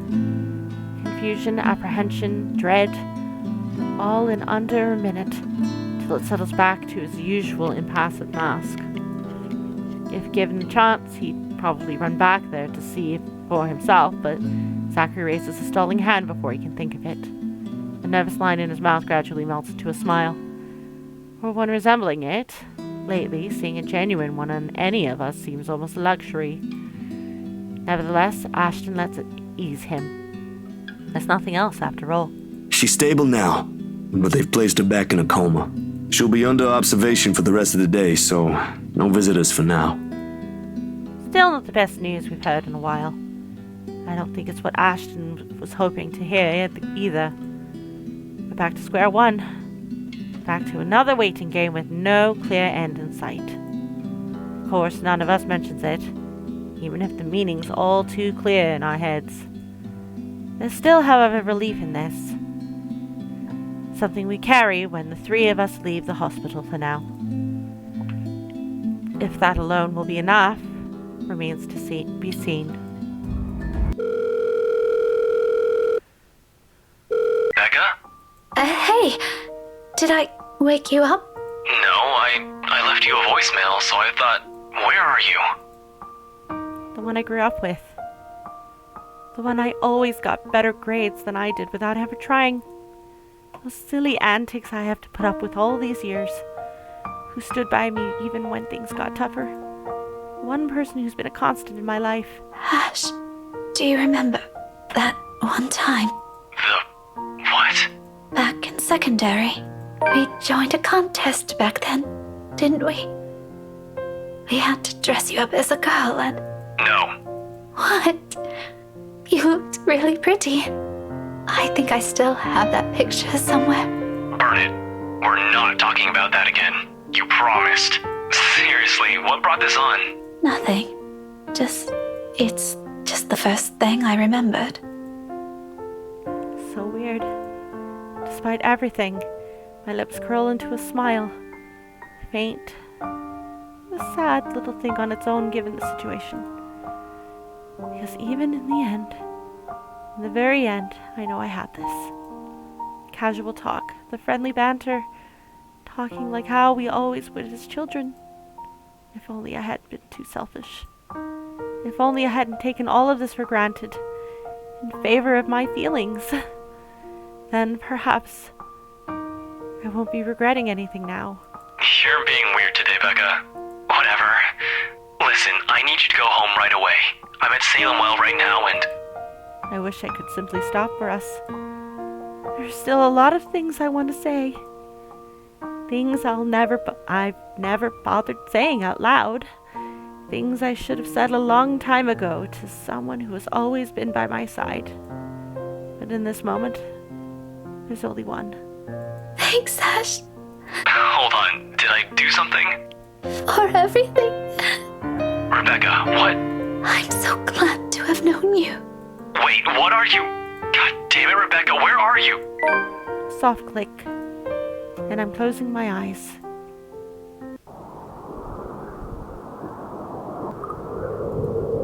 There's a rush of air. Sound of the world dimming around me. Like a song coming to its inevitable end.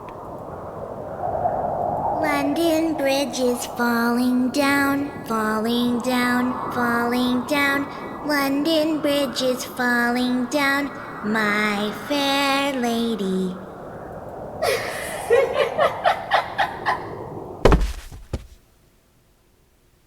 Two counts of breaking and entering into private property.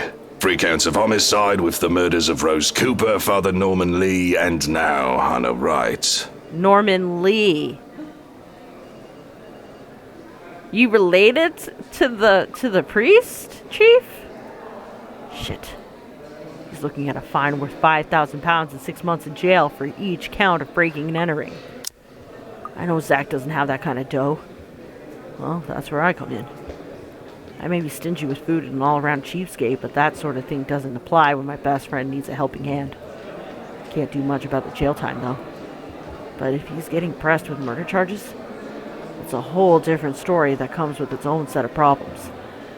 The thought of the big guy in jail framed for something he didn't do? I can't just keep thinking about it. I can't keep calm. This is just bullshit! I know Zach. He's not that kind of guy. He innocent! I'm torn. You don't believe he's actually capable of doing such a thing, do you? Someone else is responsible for those murders, and you want to put him down? On what grounds? What proof do you have that he's behind those deaths? But I'm not going to let Zach go without a fight. I saw him standing over Hannah. My dear Hannah. She didn't deserve death. But there she was. And I tried to wake her. I tried to save her. But she was already gone. Give this guy an Academy Award already. Jesus Christ. Is that not proof enough? Can I not grieve over my wife's death without being questioned? Hannah Wright's already dead. That doesn't mean Zach has to be the one to pay the price. Look, I'm not saying what happened to her should be overlooked. I'm telling you that Zach didn't do this. It can't be him. I know it's not him. I swear it isn't. I just need time to prove it isn't him. Are you saying you know who murdered her? Yes. Maybe it's the high intensity of the situation right now. I may just be imagining it. But the way he zones in on me as I say that one word is nerve-wracking. I want to tell him the truth as I know it. To save us all some grief. Of course, the reality is I can't say it's a ghost. They take my badge and put me in a damn jacket. Well, no. But the way everyone stares at me right now, probably considering it already. This guy's a nutter, going against Luke right in the open like that. In fact, I'm already preparing myself for the shitstorm that might come about my outburst. Instead, I understand that you're just concerned for the well-being of your friend. But unless you have concrete proof that there's another culprit in these murders, you are simply a man-child throwing a tantrum. Wow. If I were you, I'd pipe down and show some dignity befitting someone holding a badge. I've expected more. Grant read about how I should watch my back. He just has the somber look about him. I did nothing to quell the burning feeling inside me. I'm still angry. My frustration about it all must have shown, because only now do I realize that the other officers have also jumped in to hold me back all this time. They don't even let go of me. Not until Wright and the chief are out of my sight. And it's awkward going on from there. The precinct's quiet. The usual hustle and bustle of activity stayed. Everybody's making a concerted effort to shut their mouths about this whole scene. Wish they'd make the same effort to keep themselves from staring at me, though. They all want to talk about what just happened. But at the same time, they don't want to acknowledge that it did happen and refuse to even make eye contact with me. I don't give any of them the chance to talk to me about it anyway, only leaving a stern order with the nearest officer. Look out for Zach while he's locked up, will you? That's it. I have no further business here. I have no case, no assignment, and I sure as hell am not sticking around to see what the chief has for my bad behavior. Winding myself down, I march out of this place as quickly as possible before anything else happens. Sup, I'm Ash from Before I can make it out, I return my car, my phone rings. Quick glance at the caller ID shows Rebecca's name blinking on the screen. Without wasting any time, I answer the call. However, the tone she assumes isn't what I'm hoping to hear. Becca? Hey, did I wake you up? Ragged, bit out of breath. There's a tinge of urgency in it. Listening to her from my side of the line makes it seem like she's just run a marathon prior to this call. No, I left you a voicemail, so I thought, where are you? Ash, do you remember that one time? Question catches me off guard, to say the least. Where's she going with this? The... what? Back in secondary, we joined a contest back then, didn't we? We had to dress you up as a girl and... No. What? You looked really pretty. I think I still have that picture somewhere. Burn it. We're not talking about that again. You promised. It did happen. Not a memory I'm very fond of, to be honest. Still, laughter escapes me. No matter how embarrassing it is, that moment is one of the few I can remember clearly in my head. Never did found where she kept those photographs. Seriously, what brought this on? Nothing. It's just the first thing I remembered. You're being weird today, Becca. Whatever. Listen, I need you to go home right away. I'm at Salem Well right now and... Thanks, Ash. What? Suddenly her voice hitches. Almost as if she's in tears, and it sends every alarm bell ringing in my head. For better or for worse, something more than wrong is happening on her end of the line. Regardless, I give her the focus she asks of me. I don't want to think that she's nearly pleading for me to listen. I'd like to imagine that it isn't a horror and a deep underlying resignation that I hear in her voice. I'm transfixed. Hold on, did I do something? For everything. Rebecca, what? I'm so glad to have known you. Wait, what are you? Whatever her words mean or feelings they carry cease to matter in this incident. They're all inconsequential when someone, Rebecca's life, might be in danger. This whole thing isn't just wrong. Wherever she is, something's fucked up. Something's fucked up is going on, and I'm here listening to it right now, helpless. God damn it, Rebecca, where are you? I laughed her, and then the line drops dead. Becca! Rebecca! The wind's already picked up upon my arrival at Ermengarde Hospital. Somewhere, the faint sound of thunder booms, filtering even through the concrete walls of the place. Though sparsely manned around this hour, the on-duty off nurses' lively chatter easily fills the lobby. Some recognize and coax me into joining them when I pass by, but all of it's been turned down in favor of rushing straight to Isabella's room. Her aunt's nowhere to be found when I slip inside. On the bed, Isabella remains still. The constant beeping of the machines is the only sign she still lives. Same as the other day, as well as the day before that. Nothing has changed in her condition. And every single time I've stepped into this room, the sight of her weak and motionless still sends a painful pang in me. Despite what her doctors have been telling us, despite what happened during our last visit, I'd like to believe she will still make it through. And when she wakes up, all of this will be over. Hey, scaredy cat. Hang in there, alright? I'm going to fix this mess we're in. And once you're okay, you're buying a whole month's worth of ice cream. Wait for me. She won't be able to answer. Not yet. I'd imagine her laughing at me right now, daring me to make good on that silly promise. And I will. Finding the letter among her belongings doesn't take long.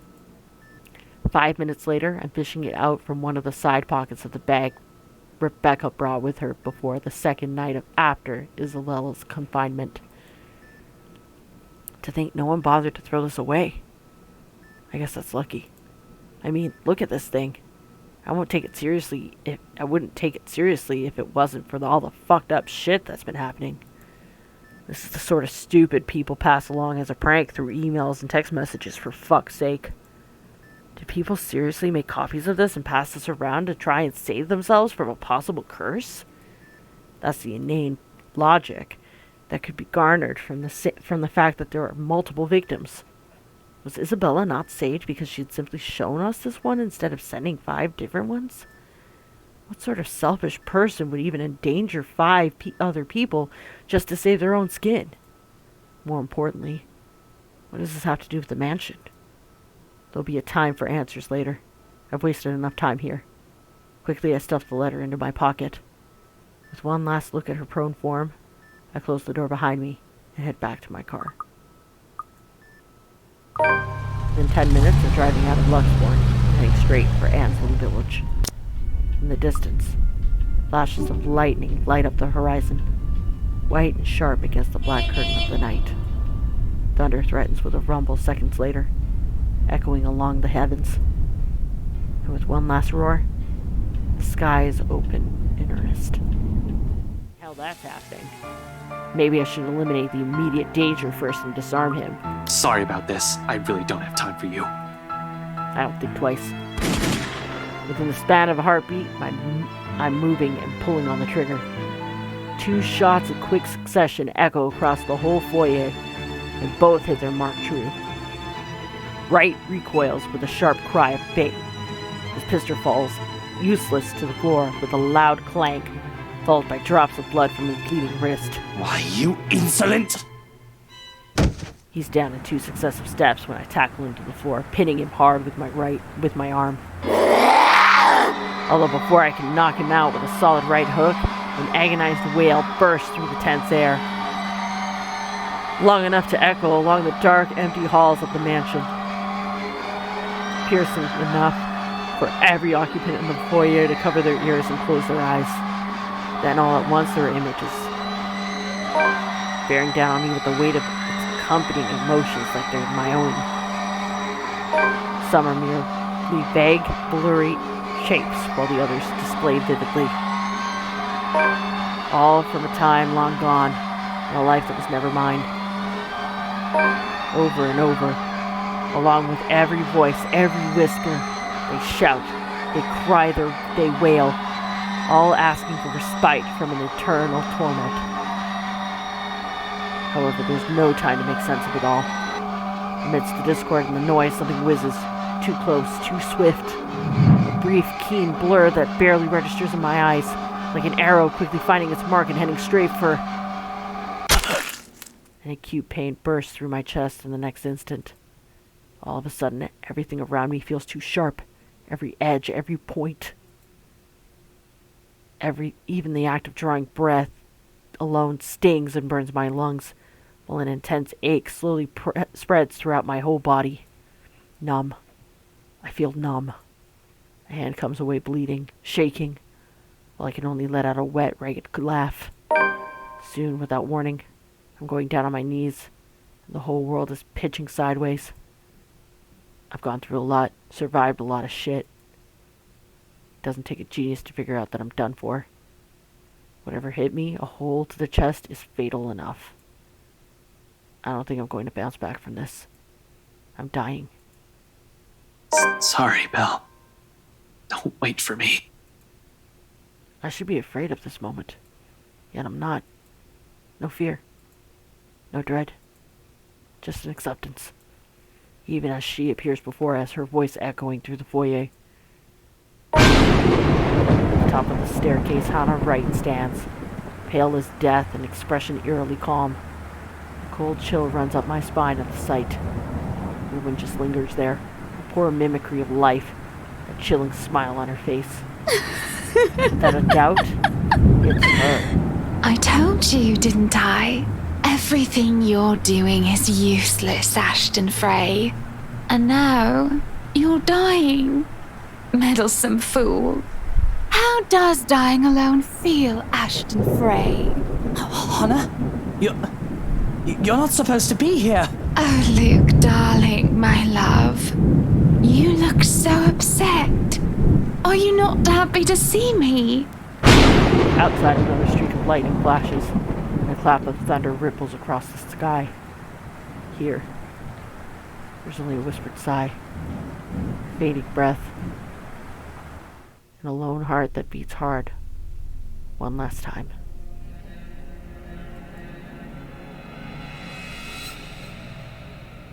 And straining.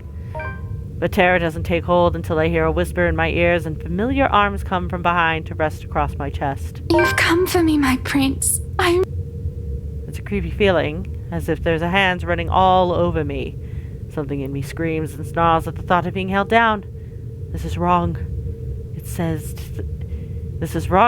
to supply the obvious. Hannah's dead. She's supposed to be dead. You came home to us, and with us you will stay. Our lord, my prince. Get your hands off me! What do you want? Though wrong doesn't quite paint a proper picture of what happens next. My scream is cut off the moment those hands push their fingers through my lips. I can't see what they really are as my eyes threaten to roll into the back of my skull and pain racks my entire being. I'm silenced and on the verge of choking, suffocating, drowning. I can feel everything. They crawl and slither down my throat like snakes, searching and filling every part of me, leaving sloughed skin and crushing my insides. My body shivers, and the smallest of movements bring the greatest of pains. I feel like I'm about to burst. But no matter how long we stay like this, death does not come to bring me relief. Up, down, and around they go until they all converge around my chest where my heart should be, and they squeeze. Tears flow freely through my skin. Cries are muffled and snot dribbles down my nose. I'm not in control of my body at all, and I think, this is it. This is how I die. And then there's nothing. Nothing but lightness and air and the feeling of being emptied out, scraped raw. My I feel sullied and tainted, like I've been dissected, torn apart and put back in the wrong order. My cheeks are wet as I snivel like a snotty child. Bile rises in my throat and I want to be sick. I try and throw up any remnants of what may have been inside of me. I nearly forgot about her and my devastated state, until she laughs. Please. Please, no more. Please. Oh God, please. Somebody help me. But her laughter only grows louder, echoes in my head.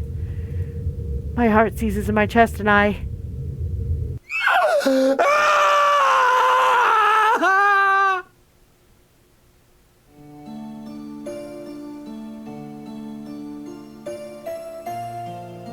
A curious local discovers an eerily empty mansion months later.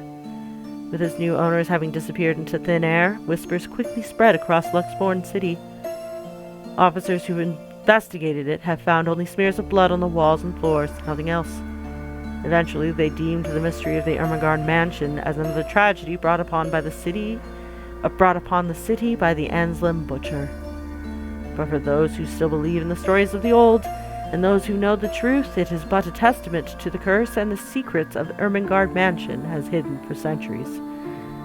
If there will come a time those will finally be revealed, only the hallowed halls of the mansion know. To this day it stands silent.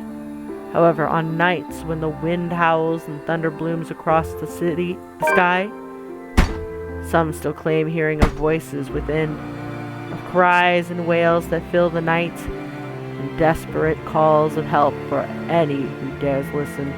Somebody! Please! Get me out of here! Help! Anyone! Help me, please! As for the one who remains, despite long odds against her, Isabella Santos awakes in what would have been the last attempt to ease her out of a medically induced coma. Though now she's unable to use her legs, she still makes slow recovery in the months that follow, with help from specialists of Ermengarde Memorial Hospital and continued support of her family. But just when things are looking up, she learns of the tragedies that have recently shaken Luxborn City. The gruesome end of her friends met. Unable to handle the sorrow and the guilt, her psychological state rapidly deteriorates. One that is further driven by nightmares, and a woman she claims to have seen. In the end, she had to be admitted to a treatment facility for close monitoring. Now Isabella rarely speaks, the once vibrant look on her eyes gone. But on nights when rain bursts from the evening sky, above its steady beat against her window, sobs could be heard behind the closed doors of her room. Along with 3 familiar names, a continuous stream of apologies their owners will never hear. Well. Oh, and we've gotten all of the backgrounds.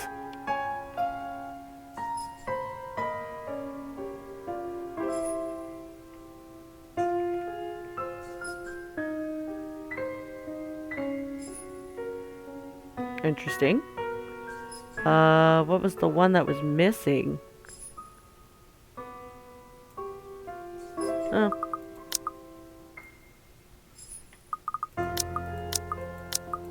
So we have all of the backgrounds. Let's see. Oh, we're missing we're missing some in chapter 1, not in chapter 1. Some in chapter 5.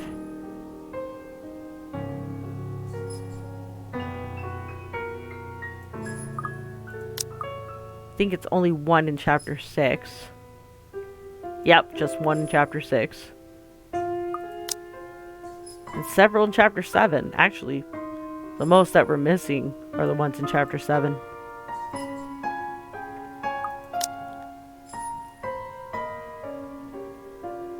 We're missing 1 CGI here.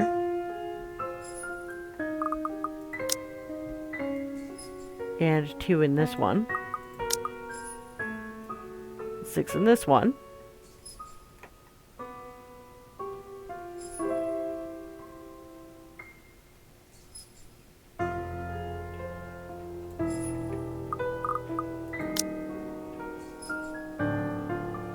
and several in this one. So 6 and 7 are the most. And once again, we didn't unlock any more of the fragments. So yeah, I think we're done with the death runs for now. I'll probably do more on off screen, just because a lot of them are basically going to be the same. We'll take a look at epilogues, actually. Individual bad is Isabella Coma Insane. Yep, that's the other one that we unlocked. Yep. But, yeah, we're going to leave it off here. So thank you for watching. I hope you enjoyed. The next video will probably be a survival run. So we're going to aim for everybody to survive and see what happens there. But, yeah, if you like the video, please leave a like or subscribe. If not, leave a comment below letting me know what I can do to improve. And until the next time, guys. Ciao.